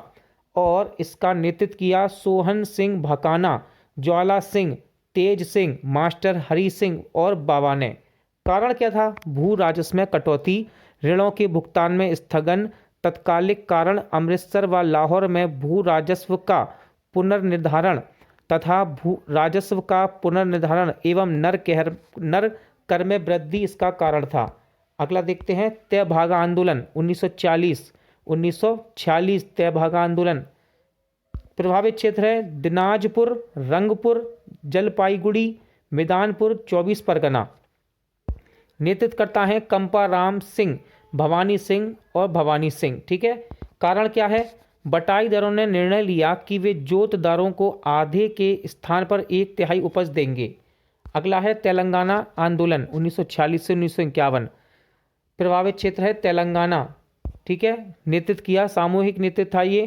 कारण क्या था? निजाम, जमींदारों, साहूकारों तथा व्यापारियों के विरुद्ध संघर्ष। ठीक है, यहाँ पर देखिए एक इंपॉर्टेंट स्लाइड दी गई है, नीचे क्या दिया है यहाँ पर, यह लिखा है भारत की स्वतंत्रता के पश्चात चलाए गए भू आंदोलन का नेतृत्व विनोबा भावे ने किया था। ब्रिटिश भारत में शिक्षा का विकास, ब्रिटिश भारत में शिक्षा का विकास व्यक्तिगत प्रयासों से सर्वप्रथम कलकत्ता में शिक्षा हेतु मदरसा की स्थापना किसके द्वारा की गई? आंसर है वारेन हेस्टिंग के द्वारा। वर्ष 1784 में कलकत्ता में एशियाटिक सोसाइटी ऑफ बंगाल की स्थापना किसके द्वारा की गई? मोस्ट इंपॉर्टेंट क्वेश्चन है, सही आंसर है sir William Jones. Important fact देखते हैं, एशियाटिक सोसाइटी ऑफ बंगाल के अधीन सर्वप्रथम भागवत गीता का अंग्रेजी में अनुवाद चार्ल्स विल्किंसन ने किया था तथा कालिदास की प्रसिद्ध रचना अभिज्ञान शकुंतलम का पहली बार अंग्रेजी में अनुवाद सर विलियम जोन्स के द्वारा किया गया था। वाराणसी में प्रथम संस्कृत महाविद्यालय की स्थापना किसने की? इंपॉर्टेंट क्वेश्चन है, आंसर है जोनाथन डंकन। इन्होंने प्रथम संस्कृत महाविद्यालय की स्थापना की वाराणसी में। वर्ष 1800 में कलकत्ता में असैन्य अधिकारी के प्रशिक्षण हेतु फोर्ट विलियम कॉलेज की स्थापना किसके द्वारा की गई? तो ध्यान रखिएगा, फोर्ट विलियम कॉलेज इंपॉर्टेंट है ये क्वेश्चन। आंसर है लॉर्ड बेलेजली के द्वारा, लॉर्ड बेलेजली के द्वारा। किस अधिनियम के द्वारा भारत में शिक्षा के प्रसार हेतु 1 लाख रुपए खर्च करने का अधिकार गवर्नर जनरल को दिया गया? सही आंसर है चार्टर्ड अधिनियम 1813 के अंतर्गत। आंग्ला प्रचाय विवाद, आंग्ला प्रचाय विवाद किससे संबंधित था? तो ये भारत में शिक्षा पद्धति लागू करने के तरीकों से संबंधित था। इंपॉर्टेंट फैक्ट देखते हैं, भारत में शिक्षा प्रसार हेतु आंग्लवादी यूरोपीय ज्ञान एवं अंग्रेजी भाषा के समर्थक थे, जबकि प्राच्यवादी भारतीय पारंपरिक ज्ञान एवं भारतीय भाषाओं के समर्थक थे। शिक्षा के संबंध में विख्यात अधोमुखी निस्यंदन सिद्धांत, ठीक है, के प्रवर्तक कौन थे? तो ये थे ऑकलैंड। कौन थे? ऑकलैंड। लॉर्ड मैकाले ने किस शिक्षा पद्धति से संबंधित हैं? लॉर्ड मैकाले ये अंग्रेजी शिक्षा पद्धति से संबंधित हैं। इंपॉर्टेंट क्वेश्चन है ये। भारत में आधुनिक शिक्षा प्रणाली कब लागू हुई? देखिए मैंने गोला बना दिया यहाँ, इंपॉर्टेंट है। भारत में आधुनिक शिक्षा प्रणाली 1835 के मैकाले के स्मरण पत्र से प्रारंभ हुई। भारत में शिक्षा, अंग्रेजी शिक्षा किस वायसराय के शासनकाल में आरंभ हुई? आंसर है लॉर्ड विलियम बेंटिंक के समय। किस घोषणा पत्र को भारतीय शिक्षा का मेग्ना कार्टा कहा जाता है? इंपॉर्टेंट क्वेश्चन है, भारतीय शिक्षा का मेग्ना कार्टा कहते हैं वुड घोषणा पत्र। समय याद रखिएगा 1854। कितना समय है? 1854। वुड घोषणा पत्र के सुझाव पर कलकत्ता, बंबई तथा मद्रास में किस वर्ष विश्वविद्यालय की स्थापना की गई? मोस्ट इंपॉर्टेंट क्वेश्चन है, आंसर है 1857। इंपॉर्टेंट फैक्ट देखिए, मनुस्मृति वह प्रथम ग्रंथ है जिसका अनुवाद सबसे पहले संस्कृत से अंग्रेजी भाषा में एक कोड ऑफ जेंटू लॉज के नाम से प्रकाशित हुआ। पेरिस स्थित रॉयल एशियाटिक सोसाइटी की सदस्यता किस भारतीय को प्रदान की गई थी? तो ये की गई माइकल मधुसूदन दत्त को। किसको? माइकल मधुसूदन दत्त को। बंबई में प्रथम महिला विश्वविद्यालय की स्थापना किसके प्रयासों से हुई? तो ये हुई D.K. कर्वे के द्वारा। ठीक है। भारतीय विश्वविद्यालय में धार्मिक शिक्षा के लिए किसने प्रबल रूप से वकालत की है? आंसर है मदन मोहन मालवीय। ठीक है। धार्मिक शिक्षा के लिए किसने प्रबल वकालत की? मदन मोहन मालवीय। इंपॉर्टेंट क्वेश्चन, बनारस हिंदू विश्वविद्यालय का शिलान्यास किसके द्वारा किया गया? राइट आंसर है लॉर्ड हार्डिंग के द्वारा। किसके द्वारा? लॉर्ड हार्डिंग के द्वारा। चलिए इंपॉर्टेंट फैक्ट देखते हैं। यहाँ से फैक्ट है, भारत में शिक्षा के क्षेत्र में विकास के लिए एनी बेसेंट ने वर्ष 1898 में सेंट्रल हिंदू कॉलेज की स्थापना की। किसकी? सेंट्रल हिंदू कॉलेज की स्थापना, जो वर्ष 1916 में मदन मोहन मालवीय जी के प्रयासों से बनारस हिंदू विश्वविद्यालय बना। वर्ष 1817 में डेविड हेयर के सहयोग से कलकत्ता में हिंदू कॉलेज की स्थापना किसके द्वारा की गई? इंपॉर्टेंट क्वेश्चन, सही आंसर है इसका राजा राम मोहन राय। वर्ष 1847 में रुड़की इंजीनियरिंग कॉलेज के रूप में भारत के प्रथम इंजीनियरिंग कॉलेज की स्थापना किसके द्वारा की गई? देखिए कितना अच्छा क्वेश्चन है। प्रथम इंजीनियरिंग कॉलेज कौन सा? Roorkee engineering college 1847। किसके द्वारा की गई इसकी स्थापना? जेम्स टॉमसन के द्वारा। James Thomson. अब देखिए प्रमुख प्रमुख शिक्षा आयोग की बात करेंगे। समितियां आयोग लिखे हैं यहाँ पर, वर्ष हैं और इनके गवर्नर जनरल अथवा वायसराय के नाम यहाँ पर दिए हैं। पहला है चार्ल्स वुड डिस्पेच, समय है 1854 और गवर्नर जनरल था लॉर्ड डलहौजी। हंटर आयोग की बात करेंगे, समय है 1882। जनरल वायसराय की बात करें तो ये था लॉर्ड रिपन। रेलवे आयोग, विश्वविद्यालय आयोग भी कहते हैं इसको, ठीक है, रेलवे आयोग को, समय 1902। लॉर्ड गवर्नर जनरल अथवा वायसराय कौन था? Lord Curzon. सैडलर आयोग, सैडलर आयोग भी शिक्षा से संबंधित है, ठीक है, सभी शिक्षा के हैं ये, समय है 1917, ठीक है। लॉर्ड है आपका जेम्स लॉर्ड, यानी कि वायसराय जनरल गवर्नर जनरल कौन है? Lord Chelmsford. इंच केप आयोग, समय है 1923, गवर्नर जनरल अथवा वायसराय है लॉर्ड रीडिंग, कौन है? Lord reading. अगला देखेंगे हार्ट्रोगो समिति, तो देखिए प्राथमिक शिक्षा से संबंधित है ये, 1929 समय है इसका, और वायसराय कौन है? Lord Irwin. लिंडसे आयोग पूर्ण शिक्षा से संबंधित है, 1929 समय है इसका, और गवर्नर कौन है? Lord Irwin. सर्जेंट आयोग, समय है 1944, ठीक है, वायसराय कौन है? लॉर्ड बेबिल। राधा कृष्ण आयोग, समय है 1948, गवर्नर जनरल अथवा वायसराय कौन है? लॉर्ड माउंटबेटन, कौन है? Lord Mountbatten. देखिए इंपॉर्टेंट फैक्ट यहाँ लिखा है, वर्ष 1937 में गांधी जी द्वारा प्रस्तुत वर्धा योजना शिक्षा से संबंधित है। आधुनिक भारत में प्रेस का विकास, आधुनिक भारत में प्रेस का विकास। मोस्ट इंपॉर्टेंट क्वेश्चन, भारत का प्रथम समाचार पत्र द बंगाल गजट किस वर्ष प्रकाशित हुआ? आंसर है 1780 में, और किसके द्वारा? जेम्स ऑगस्टन हिक्की के द्वारा। वर्नाक्यूलर प्रेस एक्ट किस वायसराय के समय पारित हुआ था? सही आंसर है लॉर्ड लिटन के समय में। वर्ष 1866 में संपादित ज्ञान प्रदायिनी पत्रिका का संस्थापक कौन था? तो ये थे नवीन चंद्र राय, ठीक है, इंपॉर्टेंट क्वेश्चन था ये, नवीन चंद्र राय।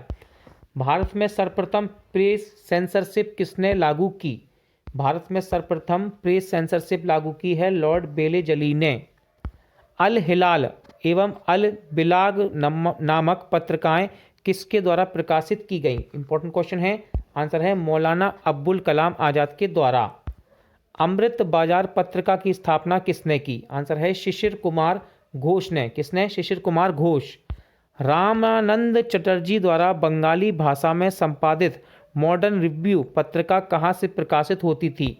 तो ये कलकत्ता से प्रकाशित होती थी दोस्तों। कहाँ से? कलकत्ता से। इंपॉर्टेंट फैक्ट देखिए, वर्ष 1878 में vernacular press act Lord Ripon ने वर्ष 1882 में रद्द कर दिया था। रिपन को प्रेस का मुक्तिदाता कहा जाता है, ठीक है, इंपॉर्टेंट है ये लाइन, रिपन को प्रेस का मुक्तिदाता कहते हैं।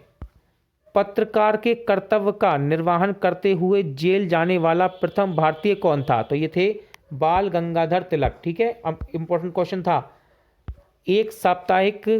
एक साप्ताहिका के रूप में यंग इंडिया का शुभारंभ किसने किया? तो ये किया होम रूल पार्टी ने। किसने? होम रूल पार्टी ने। भारतीयों द्वारा अंग्रेजी भाषा में प्रकाशित प्रथम समाचार पत्र कौन सा है? इंपॉर्टेंट क्वेश्चन है, आंसर है हिंदू पैट्रियट। अमेरिका में फ्री हिंदुस्तान अखबार किसने प्रारंभ किया था? आंसर है तारकनाथ दास ने। किसने? तारकनाथ दास ने।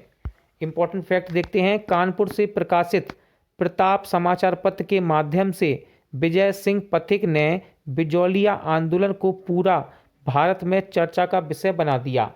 इंपॉर्टेंट क्वेश्चन है देखिए, फारसी साप्ताहिका मिरात उल अखबार किसके द्वारा प्रकाशित होता है? तो ये होता था राजा राम मोहन राय के द्वारा। किसके द्वारा?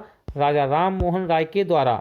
अगला क्वेश्चन देखते हैं, रॉबर्ट नाइट ने कलकत्ता से वर्ष 1875 में अंग्रेजी भाषा की किस पत्रिका का संपादन किया? आंसर है स्टेट्समैन, ठीक है, स्टेट्समैन। वर्ष 1861 में इंडियन मिरर नामक अखबार का प्रकाशन कहाँ से होता था? इंपॉर्टेंट क्वेश्चन है, सही आंसर है कलकत्ता। इंडियन मिरर कहाँ से? कलकत्ता से। बहिष्कृत भारत पत्रिका से किसका संबंध था? तो ये था डॉक्टर बी आर अम्बेडकर का, डॉक्टर भीमराव अम्बेडकर का संबंध था बहिष्कृत भारत पत्रिका से। हरिजन पत्रिका के प्रारंभकर्ता कौन थे? इंपॉर्टेंट क्वेश्चन है, हरिजन पत्रिका के प्रारंभकर्ता थे महात्मा गांधी। लिटन द्वारा वर्नाक्यूलर प्रेस एक्ट पारित कर किस वर्ष भारतीय समाचार पत्रों पर प्रतिबंध लगा दिया गया? इंपॉर्टेंट क्वेश्चन है, आंसर है 1878 में। कब? 1878 में। वर्ष 1920 में, फैक्ट देखिए, वर्ष 1920 में लाहौर से लाला लाजपत राय द्वारा उर्दू में वंदे मातरम समाचार पत्र का प्रारंभ किया गया था।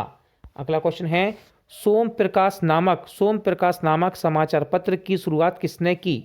राइट आंसर है ईश्वर चंद्र विद्यासागर। लीडर अखबार किस कार्य के लिए प्रसिद्ध था? तो ये उदारवादियों की नीति का प्रचारक था। ठीक है, उदारवादियों की नीति का प्रचारक। अंग्रेजी साप्ताहिका पत्र वंदे मातरम के साथ किसका संबंध है? तो अरविंद घोष का संबंध है दोस्तों। ठीक है, वंदे मातरम। किस पत्रकार ने वर्नाक्यूलर प्रेस एक्ट 1878 का समर्थन किया था? क्वेश्चन है, किस पत्रकार ने वर्नाक्यूलर प्रेस एक्ट 1878 का समर्थन किया? तो ये था पायनियर। इंपॉर्टेंट फैक्ट देखिए, नील आंदोलन का समर्थन करने वाली पत्रिका हिंदू पैट्रियट के संपादक थे हरीश चंद्र मुखर्जी। कौन थे? हरीश चंद्र मुखर्जी। स्वदेश वाहिनी नामक पत्रिका के संपादक कौन थे? स्वदेश वाहिनी नामक पत्रिका के संपादक थे के रामकृष्ण पिल्लई। कौन थे? के रामकृष्ण पिल्लई।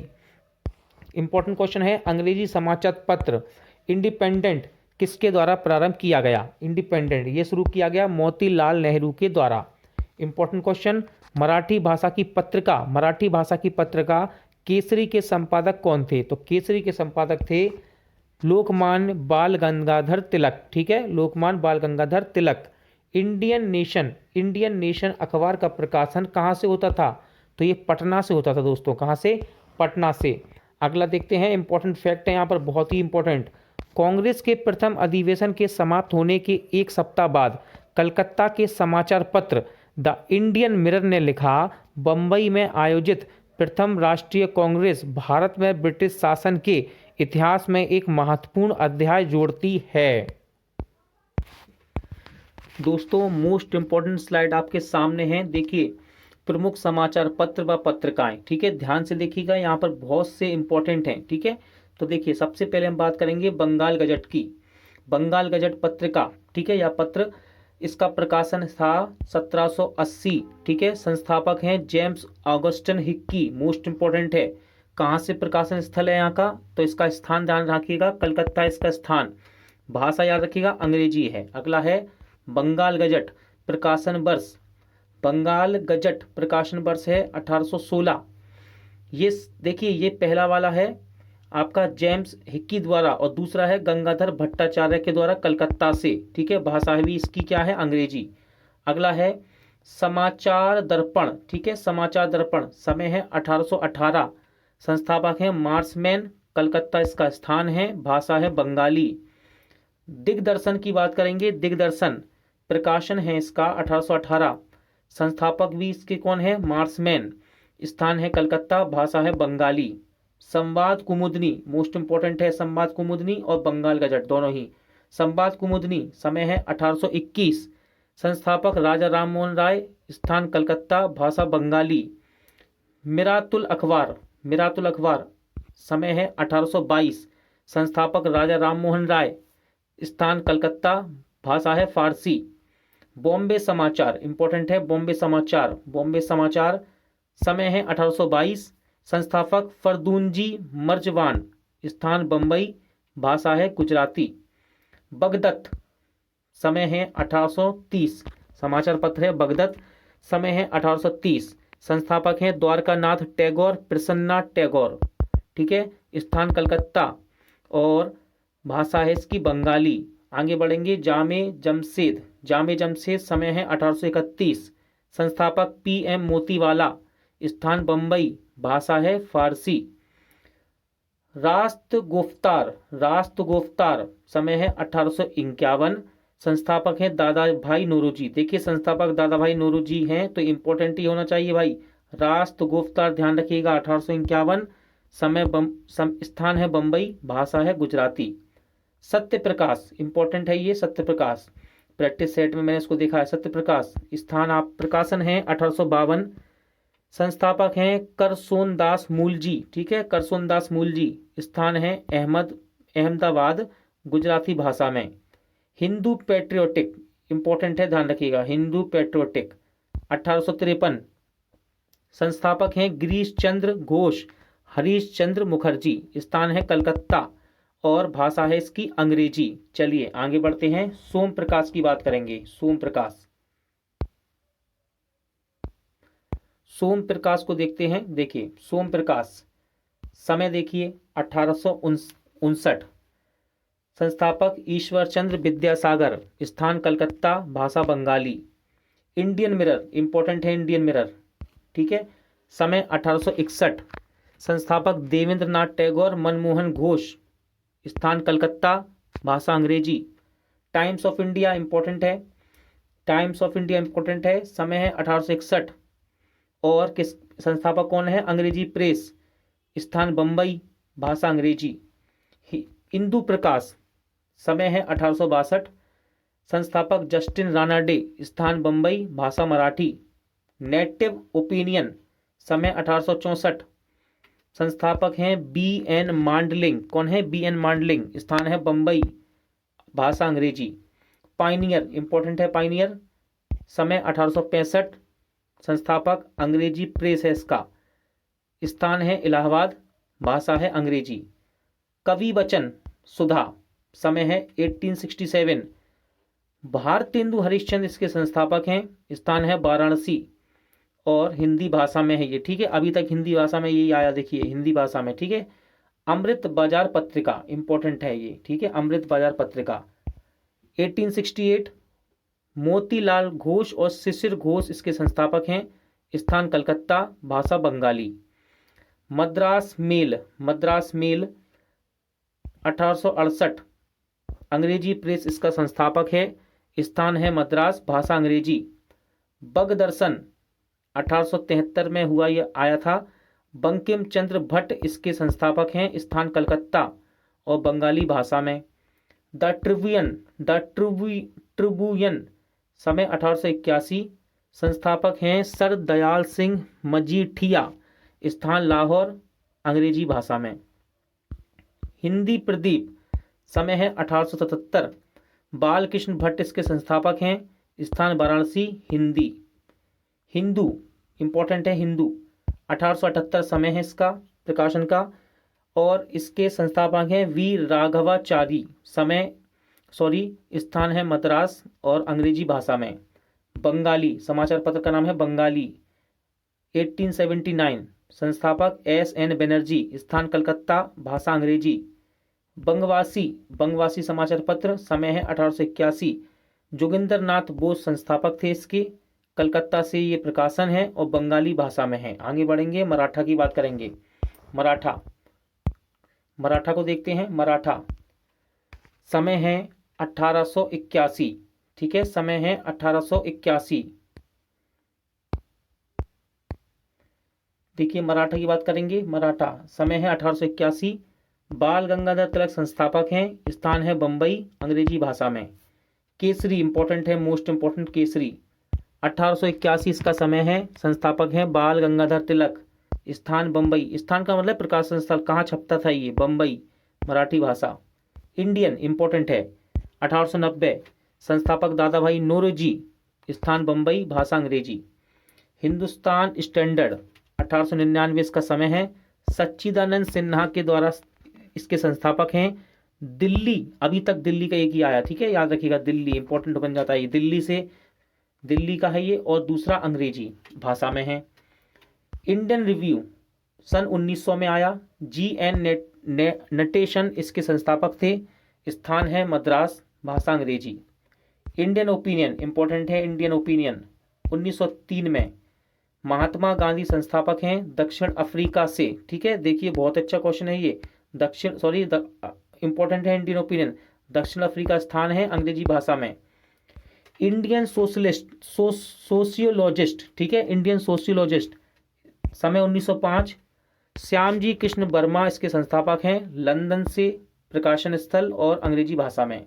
युगांतर इंपॉर्टेंट है दोस्तों, युगांतर 1906 भूपेंद्र दत्त और वरेंद्र नाथ घोष के द्वारा संस्थापना की गई, कलकत्ता से, बंगाली भाषा में। वंदे मातरम इंपॉर्टेंट है 1909 लाला हरदयाल और श्याम जी कृष्ण वर्मा द्वारा पेरिस से, अंग्रेजी भाषा में। प्रताप 1910 में गणेश शंकर विद्यार्थी के द्वारा इसको संस्थापित किया गया, यानी कि स्थापना की इन्होंने कानपुर से, हिंदी भाषा में। जितने भी हिंदी भाषा में थे इंपॉर्टेंट थे, ध्यान रखिएगा, ठीक है। हिंदी भाषा के और खास तौर से दादा भाई नौरोजी के और महात्मा गांधी के जितने भी आपको मिले हैं यहाँ पर सभी इंपॉर्टेंट हैं। अब आप इसको याद कैसे करेंगे, तो भाई जितना प्रैक्टिस सेट लगाएंगे और जितनी बार इसको पढ़ेंगे उतना आपको याद होगा। ये सामाजिक धार्मिक एवं सांस्कृतिक सुधार आंदोलन, सामाजिक धार्मिक एवं सांस्कृतिक सुधार आंदोलन। मोस्ट इंपॉर्टेंट क्वेश्चन, भारतीय पुनर्जागरण का जनक किसे कहा जाता है? आंसर है राजा राम मोहन राय को। इंपॉर्टेंट फैक्ट देखिए, राजा राम मोहन राय को भारत में सुधार आंदोलन तथा भारतीय राष्ट्रवाद का जनक भी माना जाता है, ठीक है। भारतीय राष्ट्रवाद का जनक और सुधार आंदोलन का जनक माना जाता है। राजा राम मोहन राय किस शिक्षा पद्धति के समर्थक थे? तो ये पाश्चात्य या अंग्रेजी शिक्षा कह सकते हैं इसको, पद्धति के समर्थक थे। राजा राम मोहन राय द्वारा कलकत्ता में ब्रह्म समाज की स्थापना किस वर्ष की गई? इंपॉर्टेंट क्वेश्चन है, सही आंसर है 1828 में। ब्रह्म समाज किस सिद्धांत पर आधारित है? आंसर है एकेश्वरवाद, एकेश्वरवाद पर आधारित है ब्रह्म समाज। संवाद कुमुदनी बांग्ला भाषा में देखिए तथा मिरात उल अखबार फारसी भाषा में के संपादक कौन थे? तो ये थे राजा राम मोहन राय। वर्ष 1815 में एकेश्वरवादी मत के प्रचार हेतु राजा राम मोहन राय ने किस संस्था का गठन किया? तो इन्होंने आत्मीय सभा का गठन किया था। फैक्ट देखिए, ब्रह्म समाज के विचारों को लेकर वर्ष 1865 में केशव चंद्र सेन व देवेंद्रनाथ टैगोर के मध्य विवाद हुआ। परिणाम स्वरूप केशव चंद्र सेन मूल ब्रह्म समाज से अलग हो गए और 1866 में आदि ब्रह्म समाज की स्थापना की। यही बाद में भारतीय ब्रह्म समाज कहलाया, ठीक है, ध्यान रखिएगा। राम मोहन राय को राजा की उपाधि किसने दी थी? इंपॉर्टेंट क्वेश्चन है, सही आंसर है मुगल बादशाह अकबर द्वितीय ने राजा राम मोहन राय को राजा की उपाधि दी। राजा राम मोहन राय की समाधि कहाँ है? इंपॉर्टेंट है, राजा राम मोहन राय की समाधि ब्रिस्टल इंग्लैंड में है। वर्ष 1872 में नेटिव मैरिज अधिनियम को पारित करवाने में किसने महत्वपूर्ण भूमिका निभाई? तो केशव चंद्र सेन ने इसमें महत्वपूर्ण भूमिका निभाई थी। क्वेश्चन है 1839 में तत्वबोधिनी सभा की स्थापना किसने की? आंसर है देवेंद्रनाथ टैगोर। इंपॉर्टेंट है, तत्वबोधिनी सभा, ठीक है, किसने की स्थापना? देवेंद्रनाथ टैगोर ने। 1875 में आर्य समाज की स्थापना किसने की? Most important question, Arya Samaj की स्थापना की स्वामी दयानंद सरस्वती ने। किसने? दयानंद सरस्वती। देखिए इंपॉर्टेंट फैक्ट है, वेदों के पुनरुत्थान का श्रेय स्वामी दयानंद सरस्वती को दिया जाता है। उन्होंने वेदों की ओर लौटो का नारा भी दिया था, ठीक है, किसने? दयानंद सरस्वती ने वेदों की ओर लौटो का नारा भी दिया। दयानंद सरस्वती द्वारा, क्वेश्चन है, दयानंद सरस्वती द्वारा सत्यार्थ प्रकाश पुस्तक किस भाषा में लिखी गई? इंपॉर्टेंट बुक है ये, सत्यार्थ प्रकाश। किसने लिखा? दयानंद सरस्वती ने। और किस भाषा में? संस्कृत में। किसमें? संस्कृत में। किस समाज सुधारक को भारत का मार्टिन लूथर किंग कहा जाता है? तो दयानंद सरस्वती को मार्टिन लूथर किंग कहा जाता है भारत का। वह व्यक्ति जिसने सर्वप्रथम स्वराज शब्द का प्रयोग किया और हिंदी को राष्ट्रभाषा माना। आंसर है स्वामी दयानंद सरस्वती। किस बंगाली नेता ने सती प्रथा का समर्थन किया था? आंसर है राधा कांत देव। ठीक है, बंगाली नेता कौन है? ये राधा कांत देव, जिन्होंने सती प्रथा का समर्थन किया। वर्ष 1867 में केशव चंद्र की प्रेरणा से महाराष्ट्र में प्रार्थना समाज की स्थापना किसके द्वारा की गई? तो आत्माराम पांडुरंग ने प्रार्थना समाज की स्थापना की। किस एक समाज सुधारक को महाराष्ट्र का सुकरात कहा जाता है? इंपॉर्टेंट क्वेश्चन है। महादेव गोविंद रानाडे को महाराष्ट्र का सुकरात कहते हैं। वर्ष 1987 में विवेकानंद द्वारा रामकृष्ण मिशन की स्थापना किस स्थान पर की गई? तो ये की गई कलकत्ता में। कहाँ पर? कलकत्ता में। स्वामी विवेकानंद ने विश्व धर्म संसद में कब भाग लिया? इंपॉर्टेंट क्वेश्चन है, तो ध्यान रखिएगा। विश्व धर्म सम्मेलन कह सकते हैं इसको। स्वामी विवेकानंद कहाँ पर? शिकागो में। कब लिया था भाग? 1893 ईस्वी में। सिस्टर निवेदिता कौन थी? तो विवेकानंद की शिष्या थी ये। ठीक है, मार्गरेट नोबेल। ठीक है, सिस्टर निवेदिता कौन थी? सिस्टर निवेदिता विवेकानंद की शिष्या थी। इंपॉर्टेंट फैक्ट देखिए, 19वीं शताब्दी के उत्तरार्ध में नव हिंदूवाद के सर्वश्रेष्ठ प्रतिनिधि स्वामी विवेकानंद थे। अगला क्वेश्चन है, न्यूयॉर्क में थियोसोफिकल सोसाइटी की स्थापना किस वर्ष की गई? आंसर है 1875 में। कब? 1875 में। इंपॉर्टेंट क्वेश्चन रहता है दोस्तों, ध्यान रखिएगा। अगला क्वेश्चन है, भारत में थियोसोफिकल सोसाइटी का मुख्यालय कहाँ है? भारत में थियोसोफिकल सोसाइटी का मुख्यालय कहाँ स्थापित किया गया? आंसर है अड्यार, मद्रास में। भारत में थियोसोफिकल सोसाइटी को किसके प्रयत्नों से सफलता मिली? आंसर है एनी बेसेंट। क्या है? Annie Besant. यंग बंगाल आंदोलन के प्रवर्तक कौन थे? इंपॉर्टेंट क्वेश्चन, यंग बंगाल आंदोलन के प्रवर्तक कौन थे? तो ये थे हेनरी विवियन डेरोजियो। विधवा पुनर्विवाह को कानूनी रूप से वैध करवाने में किसने महत्वपूर्ण भूमिका निभाई? आंसर है ईश्वर चंद्र विद्यासागर।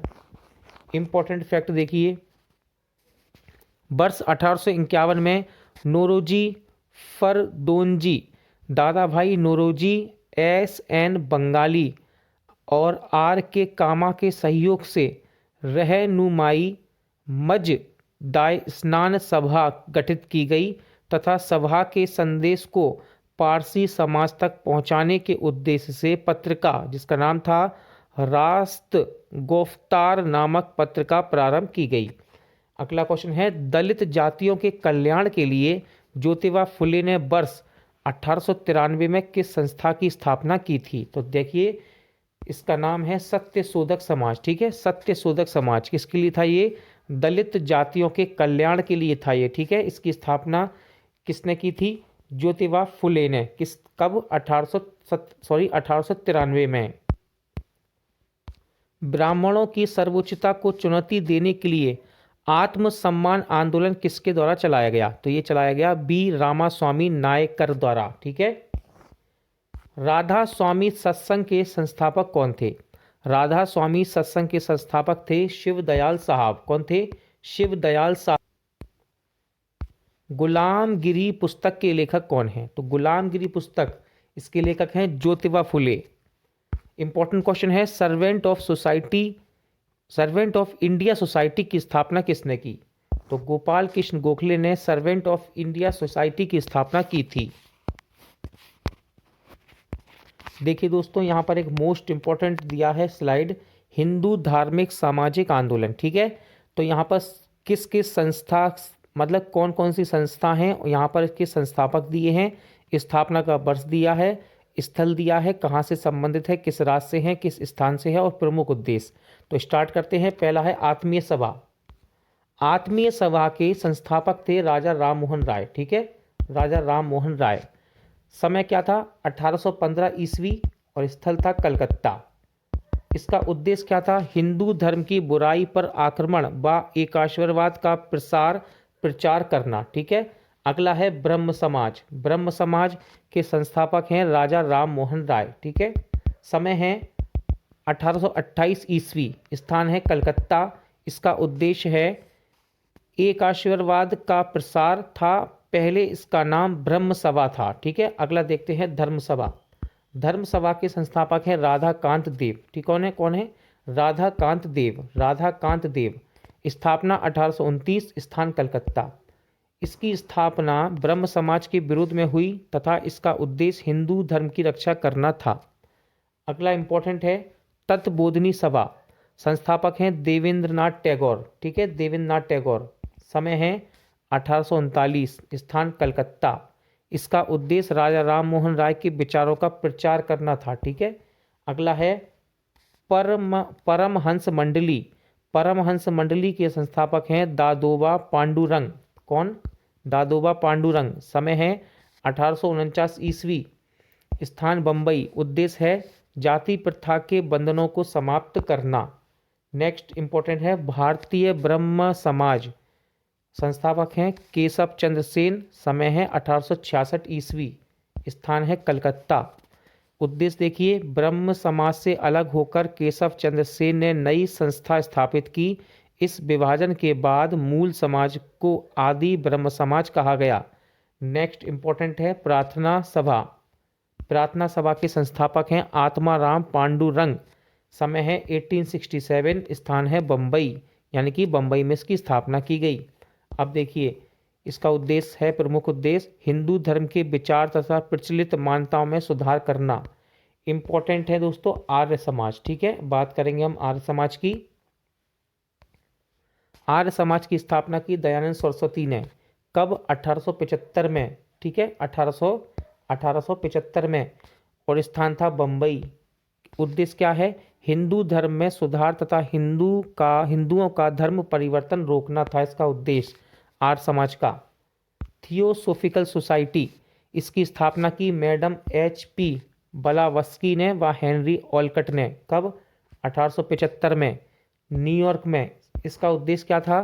प्राचीन हिंदू धर्म एवं दर्शन का प्रसार तथा विश्व बंधुता की भावना विकसित करना इसका उद्देश्य था। अगला है साधारण ब्रह्म समाज। स्थापना की शिवनाथ शास्त्री और आनंद मोहन बोस ने 1878 में कलकत्ता में। उद्देश्य देखिए, ब्रह्म समाज में द्वितीय विभाजन, समाज की व्यवस्था तथा समाज सुधार के प्रश्न पर केशव चंद्र सेन के युवाओं अनुयायी ने के एक वर्ग ने उन्हें छोड़ दिया था। नेक्स्ट है इंडियन नेशनल सोशल कॉन्फ्रेंस। इसकी स्थापना की MG रानाडे ने 1887 में। कहाँ पर? बम्बई में। उद्देश्य देखिए, भारतीय समाज में प्रचलित बुराइयों को दूर करके सोशल कॉन्फ्रेंस करना तथा महिला कल्याण करना। अगला है रामकृष्ण मिशन। इंपॉर्टेंट है, इसकी स्थापना की स्वामी विवेकानंद ने। किसने? स्वामी विवेकानंद। कब? 1897 में। कहाँ पर? बेलूर में। इसका उद्देश्य मानवतावादी एवं सामाजिक कार्य करना था। भारत सेवक समाज। स्थापना की गोपाल कृष्ण गोखले ने 1905 में बम्बई में। ठीक है। उद्देश्य मातृभूमि की सेवा के लिए भारतीयों को विभिन्न क्षेत्रों में शिक्षित करना। पूना सेवा सदन। स्थापना की रमाबाई रानाडे ने 1909 में पूना में। ठीक है। उद्देश्य क्या है? महिला कल्याण को बढ़ावा देना, उनका उत्थान करना। Social service league. स्थापना की NM जोशी। कब की? 1911 में बम्बई में। उद्देश्य है सामान्य नागरिकों के जीवन में बेहतर कार्य करने का अवसर प्रदान करना। अगला है विमेंस इंडिया। 1923 में इसकी स्थापना हुई मद्रास में। ठीक है। इसका काम क्या था? उद्देश्य क्या था? यह संस्था भारतीय महिलाओं के कल्याण हेतु थी। अगला है रहनुमाई मजदाए स्नान सभा। स्थापना की थी दादा भाई नौरोजी फरदून जी और HS बंगाली ने 1851 बम्बई में। उद्देश्य पारसी या जरथुस्ट्र धर्म सुधार तथा सभी पारसी महिलाओं में आधुनिक चेतना का प्रसार करना इसका उद्देश्य था। देखिए, एक इंपॉर्टेंट फैक्ट लिखा है यहाँ पर। महाराज खेतड़ी के सुझाव पर नरेंद्र नाथ दत्त का नाम परिवर्तित कर स्वामी विवेकानंद रख दिया गया था। सिख धर्म में सुधार के लिए नामधारी आंदोलन किसके द्वारा चलाया गया? सही आंसर है गुरु राम सिंह कूका के द्वारा। किसके द्वारा? गुरु राम सिंह कूका के द्वारा। महाराष्ट्र के किस सुधारक को लोक हितवादी की संज्ञा प्रदान की गई? इंपॉर्टेंट क्वेश्चन है। सही आंसर है गोपाल हरि देशमुख को। किसको? गोपाल हरि देशमुख को। वर्ष 1910 में इलाहाबाद में भारत स्त्री महामंडल की स्थापना किसके द्वारा की गई? तो ये की गई सरला देवी चौधरी के द्वारा। महिलाओं के उत्थान के लिए आर्य महिला समाज की स्थापना किसके द्वारा की गई? तो ध्यान रखिएगा, आर्य महिला समाज की स्थापना पंडित रमाबाई सरस्वती के द्वारा की गई। हाली पद्धति किससे संबंधित है? तो देखिए, हाली पद्धति ये बंधुआ मजदूरों से संबंधित है। किससे? बंधुआ मजदूरों से। बहुजन समाज के संस्थापक कौन है? तो बहुजन समाज के संस्थापक हैं मुकुंद राव पाटिल। कौन है? मुकुंद राव पाटिल। पश्चिम भारत के प्रमुख समाज सुधारक D.K. कर्वे ने किस क्षेत्र में महत्वपूर्ण योगदान दिया है? तो इन्होंने महिला शिक्षा एवं विधवा पुनर्विवाह के क्षेत्रों में महत्वपूर्ण योगदान दिया। इंपॉर्टेंट क्वेश्चन, भारत में मुस्लिम सुधार आंदोलन का प्रवर्तक किसे माना जाता है? तो सर सैयद अहमद खान को भारत में मुस्लिम सुधार आंदोलन का प्रवर्तक माना जाता है। तहजीब उल अखलाक यानी कि सभ्यता और नैतिकता नामक पत्रिका के संपादक कौन है? देखिए, इंपॉर्टेंट नाम है ये। आंसर है सर सैयद अहमद खान। ठीक है, तहजीब उल अखलाक नामक पत्रिका के ये संपादक हैं। इंपॉर्टेंट फैक्ट देखिए,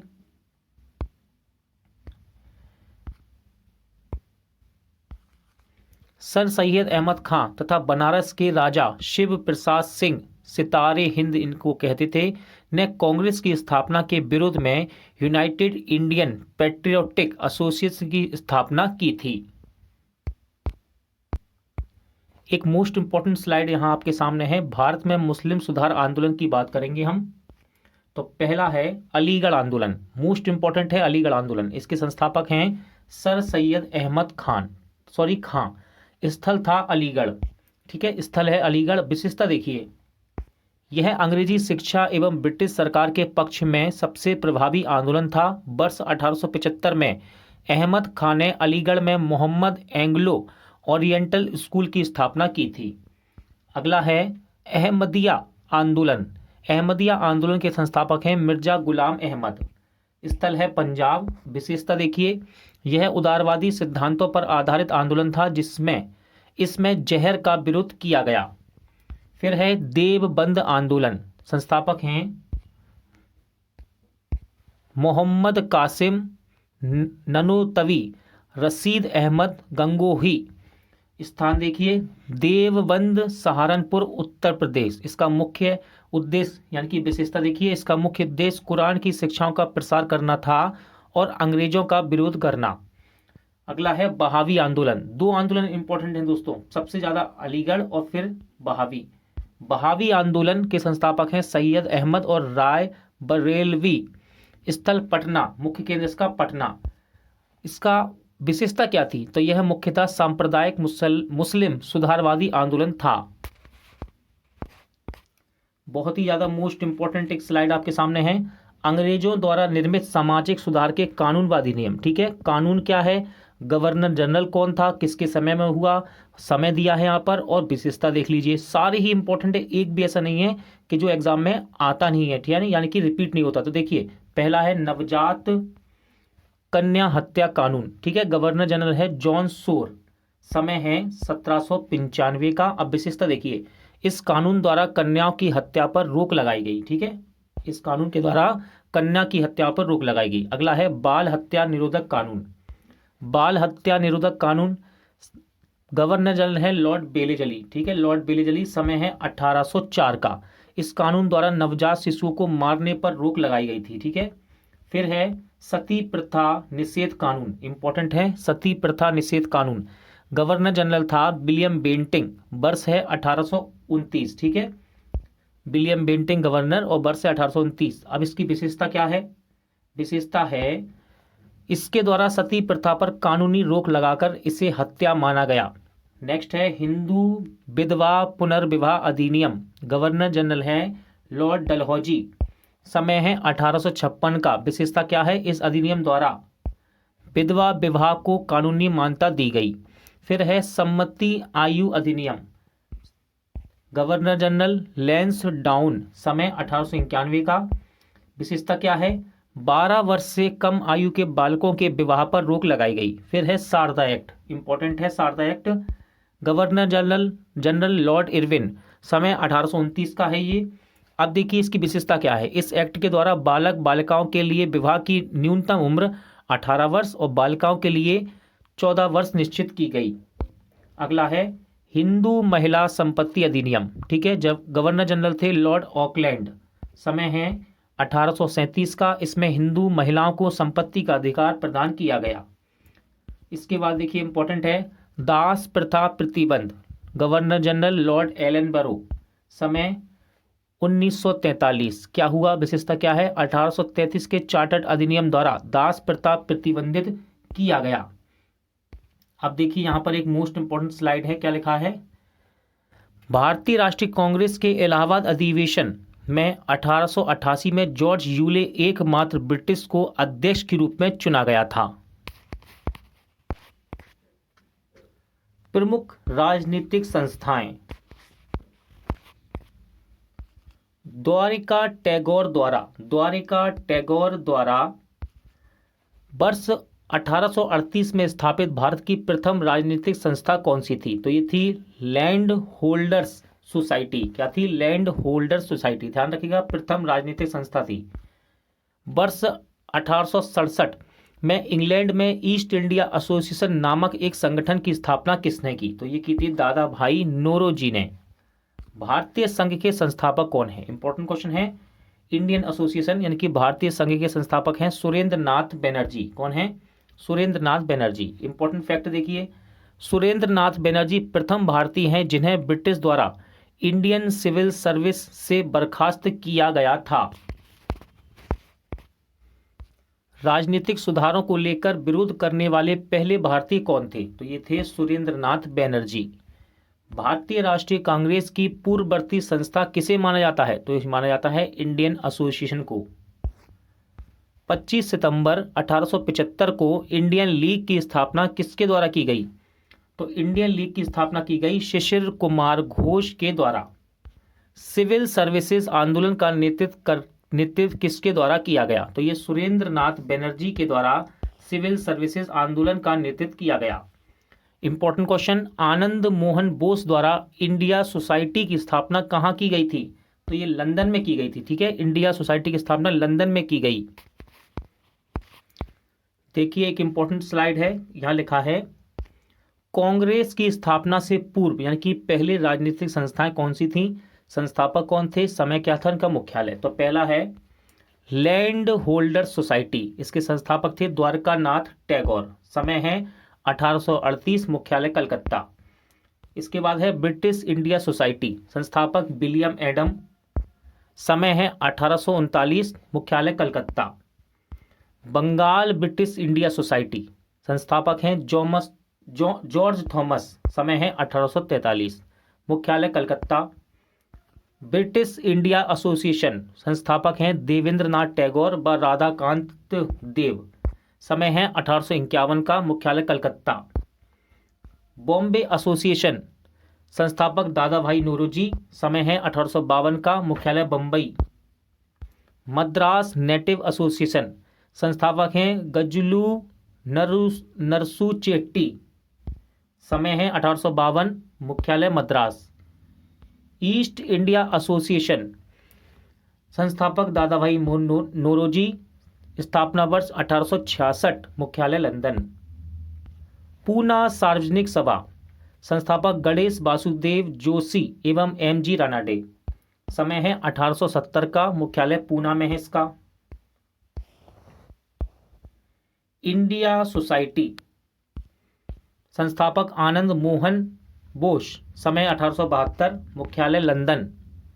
इंडियन एसोसिएशन, संस्थापक आनंद मोहन बोस व सुरेंद्र नाथ बनर्जी। समय है 1876 का, मुख्यालय कलकत्ता। नेटिव प्रेस एसोसिएशन, संस्थापक सुरेंद्र नाथ बनर्जी। समय है 1877, मुख्यालय दिल्ली।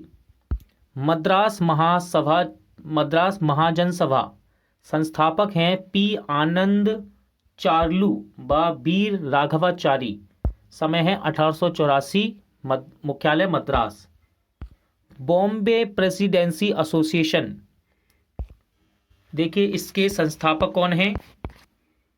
बॉम्बे प्रेसिडेंसी एसोसिएशन संस्थापक हैं बदरुद्दीन तैयबजी व फिरोज शाह मेहता। समय है 1885, मुख्यालय बम्बई। इंपॉर्टेंट यहां पर एक लाइन दी है, देखिए। अंबेडकर ने अपनी पुस्तक वेटिंग फॉर अ वीजा में जातिगत भेदभाव के शिकार होने की घटना का वर्णन किया है।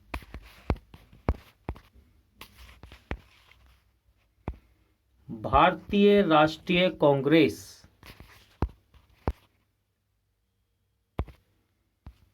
वर्ष 1885 में भारतीय राष्ट्रीय कांग्रेस की स्थापना किसके द्वारा की गई? सही आंसर है ए ओ हुम के द्वारा। भारतीय राष्ट्रीय कांग्रेस का प्रथम अधिवेशन कब आयोजित किया गया? इंपॉर्टेंट क्वेश्चन है।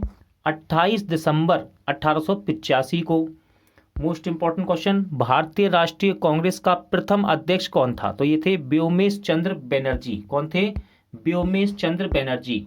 इंपॉर्टेंट फैक्ट देखिए, भारतीय राष्ट्रीय कांग्रेस का प्रथम अधिवेशन पुणे में आयोजित किया जाना था, लेकिन उस समय पुणे में बीमारी प्लेग फैल जाने के कारण प्रथम अधिवेशन मुंबई में आयोजित किया गया। भारतीय राष्ट्रीय कांग्रेस के दूसरे अधिवेशन की अध्यक्षता किसने की? तो देखिए, दूसरे अधिवेशन की अध्यक्षता की दादा भाई नौरोजी ने। स्वराज को राष्ट्रीय मांग के रूप में सर्वप्रथम किसने रखा था? तो स्वराज को राष्ट्रीय मांग के रूप में दादा भाई नौरोजी के द्वारा रखा गया। भारतीय राष्ट्रीय कांग्रेस की स्थापना के समय, इंपॉर्टेंट क्वेश्चन है, भारत का वायसराय कौन था? तो ये था लॉर्ड डफरिन। ठीक है, ध्यान रखिएगा, लॉर्ड डफरिन वायसराय था। कांग्रेस को सूक्ष्मदर्शी अल्पसंख्यक जनता का प्रतिनिधि बताते हुए उसका मजाक किसने उड़ाया? तो लॉर्ड डफरिन ने उड़ाया था ये मजाक। फैक्ट देखिए, प्रारंभ में भारतीय राष्ट्रीय कांग्रेस का नाम भारतीय राष्ट्रीय संघ रखा गया था। बाद में दादा भाई नौरोजी के सुझाव पर इसका नाम परिवर्तित कर भारतीय राष्ट्रीय कांग्रेस कर दिया गया।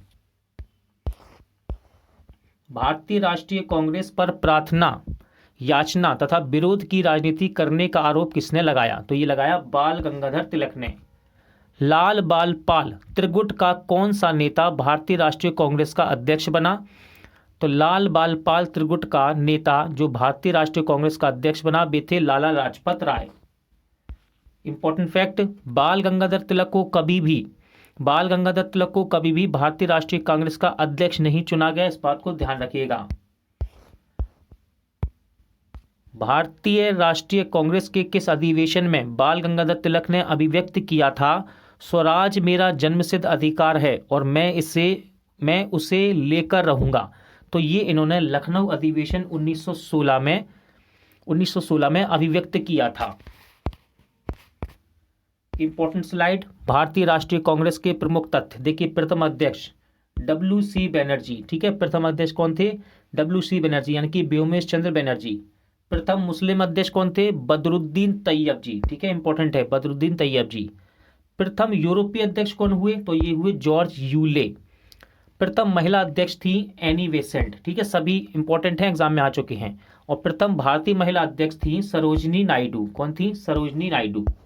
कांग्रेस ना तो लोगों द्वारा प्रेरित था, कांग्रेस आंदोलन ना तो लोगों द्वारा प्रेरित था, ना ही यह उनके द्वारा सोचा या योजनाबद्ध किया गया था। यह किसने कहा? तो ये कथन है सर सैयद अहमद खां के। अगला देखिए, यह किसने कहा था कि कांग्रेस पतन के लिए लड़खड़ा रही है? मेरी सबसे बड़ी अभिलाषा जब तक मैं भारत में हूं कांग्रेस की शांतिपूर्ण समाप्ति में सहयोग करना है। तो यह है लॉर्ड कर्जन के शब्द।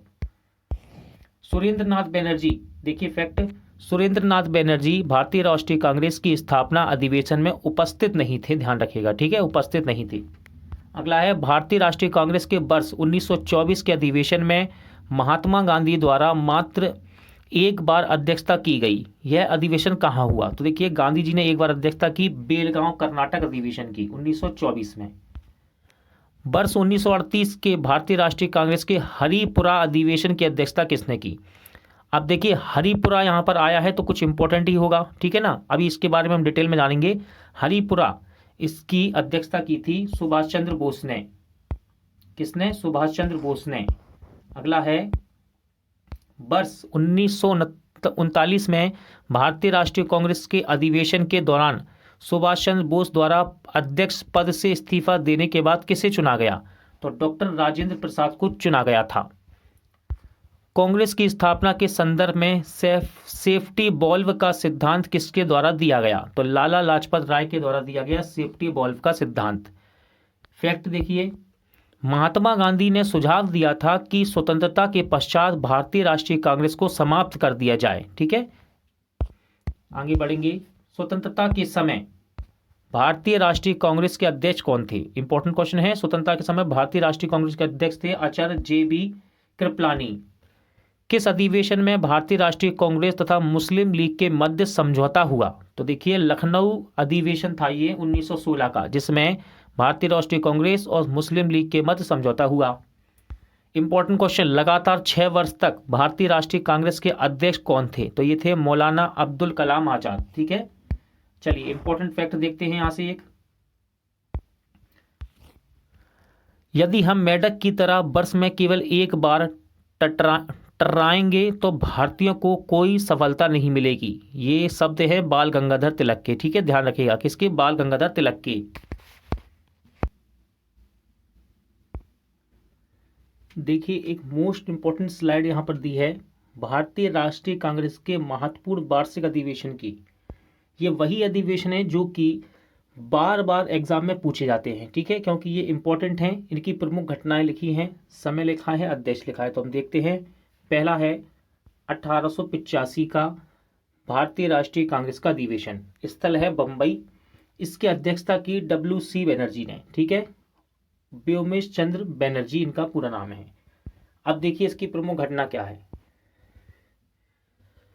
कांग्रेस का प्रथम अधिवेशन बंबई के ग्वालियर टैंक गोकुल दास तेजपाल संस्कृत कॉलेज में हुआ था। प्रारंभ में इसका नाम भारतीय राष्ट्रीय संघ था, किंतु दादा भाई नौरोजी के सुझाव पर इसे भारतीय राष्ट्रीय कांग्रेस कर दिया गया। इस अधिवेशन में कुल 72 प्रतिनिधि शामिल हुए थे, इस बात को याद रखिएगा। अगला है कलकत्ता का 1886 का अधिवेशन। ठीक है, 1886 कलकत्ता स्थान है। दादा भाई नौरोजी प्रथम पारसी अध्यक्ष थे इसके। ठीक है, दूसरे अध्यक्ष बने और प्रथम पारसी अध्यक्ष थे, ये ध्यान रखिएगा। अब प्रमुख घटना देखिए, नेशनल एसोसिएशन कांग्रेस का राष्ट्रीय कांग्रेस में विलय हो गया। तत्कालीन वायसराय लॉर्ड डफरिन ने सभी सदस्यों को गार्डन पार्टी में आमंत्रित किया। फिर है 1887 का मद्रास अधिवेशन, इसकी अध्यक्षता की बदरुद्दीन तैयब जी ने, जो कि प्रथम मुस्लिम अध्यक्ष थे। ठीक है, विशेषता सर्वप्रथम तमिल भाषा में भाषण दिया तथा शस्त्र अधिनियम में संशोधन किया गया। बात करेंगे 1888 के इलाहाबाद अधिवेशन की। अब देखिए खास बात क्या है, जॉर्ज यूले प्रथम अध्यक्ष बने। ठीक है, किस प्रकार के? प्रथम यूरोपीय अध्यक्ष थे जॉर्ज यूले। ठीक है, अंग्रेज भी कह सकते हैं, यूरोपीय भी कह सकते हैं। प्रथम यूरोपीय अध्यक्ष जॉर्ज यूले या प्रथम अध्यक्ष अंग्रेज अध्यक्ष। अब देखिए, जॉर्ज यूले प्रथम यूरोपीय निर्वाचित अध्यक्ष बने। इलाहाबाद के गवर्नर ऑकलैंड के विरोध के बावजूद सम्मेलन में संपन्न हुआ। ये सम्मेलन संपन्न हुआ। इस अधिवेशन में पहली बार लाला लाजपत राय ने हिंदी में भाषण दिया था। ठीक है, देखिए बहुत ही इंपॉर्टेंट है ये। इस अधिवेशन में पहली बार लाला लाजपत राय ने हिंदी में भाषण दिया। अब बात करेंगे 1890 के कलकत्ता अधिवेशन की। अध्यक्ष थे फिरोज शाह मेहता। खासियत क्या है? कलकत्ता विश्वविद्यालय की पहली महिला स्नातक कादम्बिनी गांगुली ने कांग्रेस अधिवेशन को संबोधित किया था, इसकी खासियत है। 1896 का कलकत्ता अधिवेशन मोस्ट इंपॉर्टेंट है। अध्यक्ष थे रहमतुल्ला एम सयानी। पहली बार वंदे मातरम गाया गया यहाँ पर। ठीक है, पहली बार वंदे मातरम गाया गया 1896 के कलकत्ता अधिवेशन में। आगे बढ़ते हैं, 1905 की बात करेंगे। 1905 के अधिवेशन की बात करेंगे। 1905 का अधिवेशन बनारस में हुआ। कहाँ? बनारस में। अध्यक्ष थे गोपाल कृष्ण गोखले। खासियत देखिए, बंगाल विभाजन की आलोचना की गई, स्वदेशी व बहिष्कार का समर्थन किया गया यहाँ पर। ठीक है, अगला है 1906 का कलकत्ता अधिवेशन। अध्यक्ष थे दादा भाई नौरोजी और दादा भाई नौरोजी ने स्वराज यानी कि स्वशासन शब्द का कांग्रेस के मंच पर प्रथम बार प्रयोग किया। इंपॉर्टेंट है ये। 1907 का सूरत अधिवेशन। अध्यक्ष रास बिहारी बोस। ठीक है, कांग्रेस का प्रथम विभाजन हुआ यहाँ पर नरम तथा गरम दल में, ठीक है, 1907 में। मोस्ट इंपॉर्टेंट है ये। 1907 के सूरत अधिवेशन में कांग्रेस का प्रथम विभाजन हुआ गरम तथा नरम दल में। अध्यक्ष थे रास बिहारी बोस।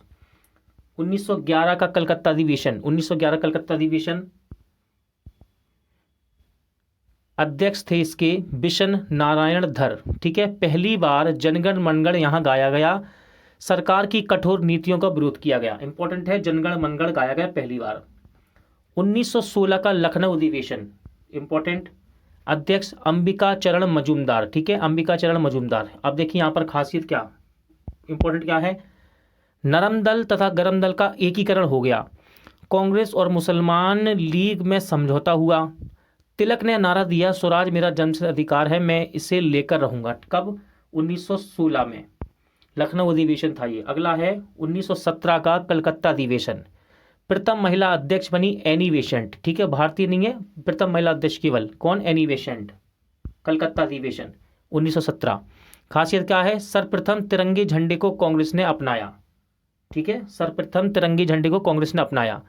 बात करेंगे 1920 के नागपुर अधिवेशन की, इंपॉर्टेंट है, अध्यक्ष हैं सी विजय राघवाचार्यार, ठीक है। असहयोग आंदोलन के कार्यक्रम का अनुदान यहां पर हुआ। नेक्स्ट है 1924 का बेलगांव, जो कि कर्नाटक में है, बेलगांव अधिनियम।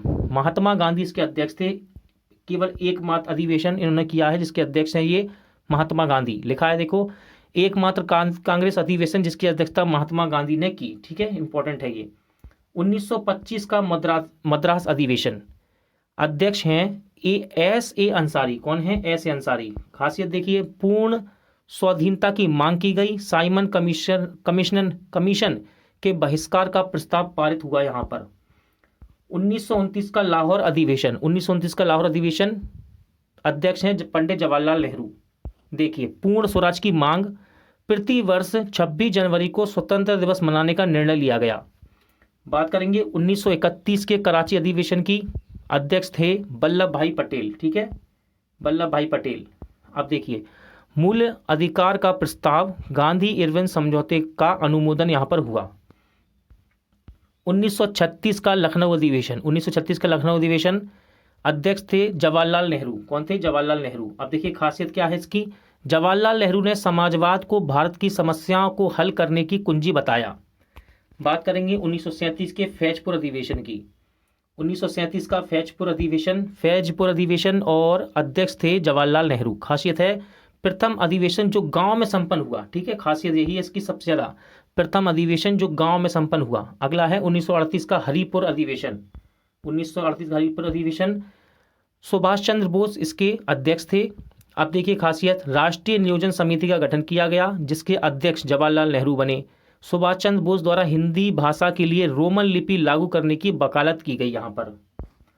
अगला है 1940 का रामगढ़ अधिवेशन, अध्यक्ष थे मौलाना अब्दुल कलाम आज़ाद। मौलाना अब्दुल कलाम आज़ाद लगातार 6 वर्ष तक अध्यक्ष रहे, ठीक है, ध्यान रखिएगा।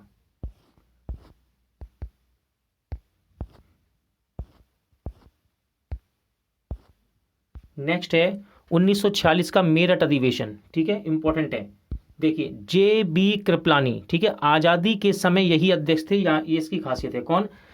आचार्य जे बी कृपलानी। अब देखिए यहाँ पर एक इंपॉर्टेंट फैक्ट लिखा है, बम्बई प्रेसिडेंसी एसोसिएशन 1885 की स्थापना बदरुद्दीन तैयब, फिरोज शाह मेहता तथा के टी तेलंग के सहयोग से हुई थी। दोस्तों, आज का वीडियो यही एंड होता है। उम्मीद करता हूं आपको सभी क्वेश्चन अच्छे लगे होंगे, समझ आए होंगे। पूरा वीडियो देखने के लिए धन्यवाद। जल्द मिलते हैं नेक्स्ट वीडियो के साथ।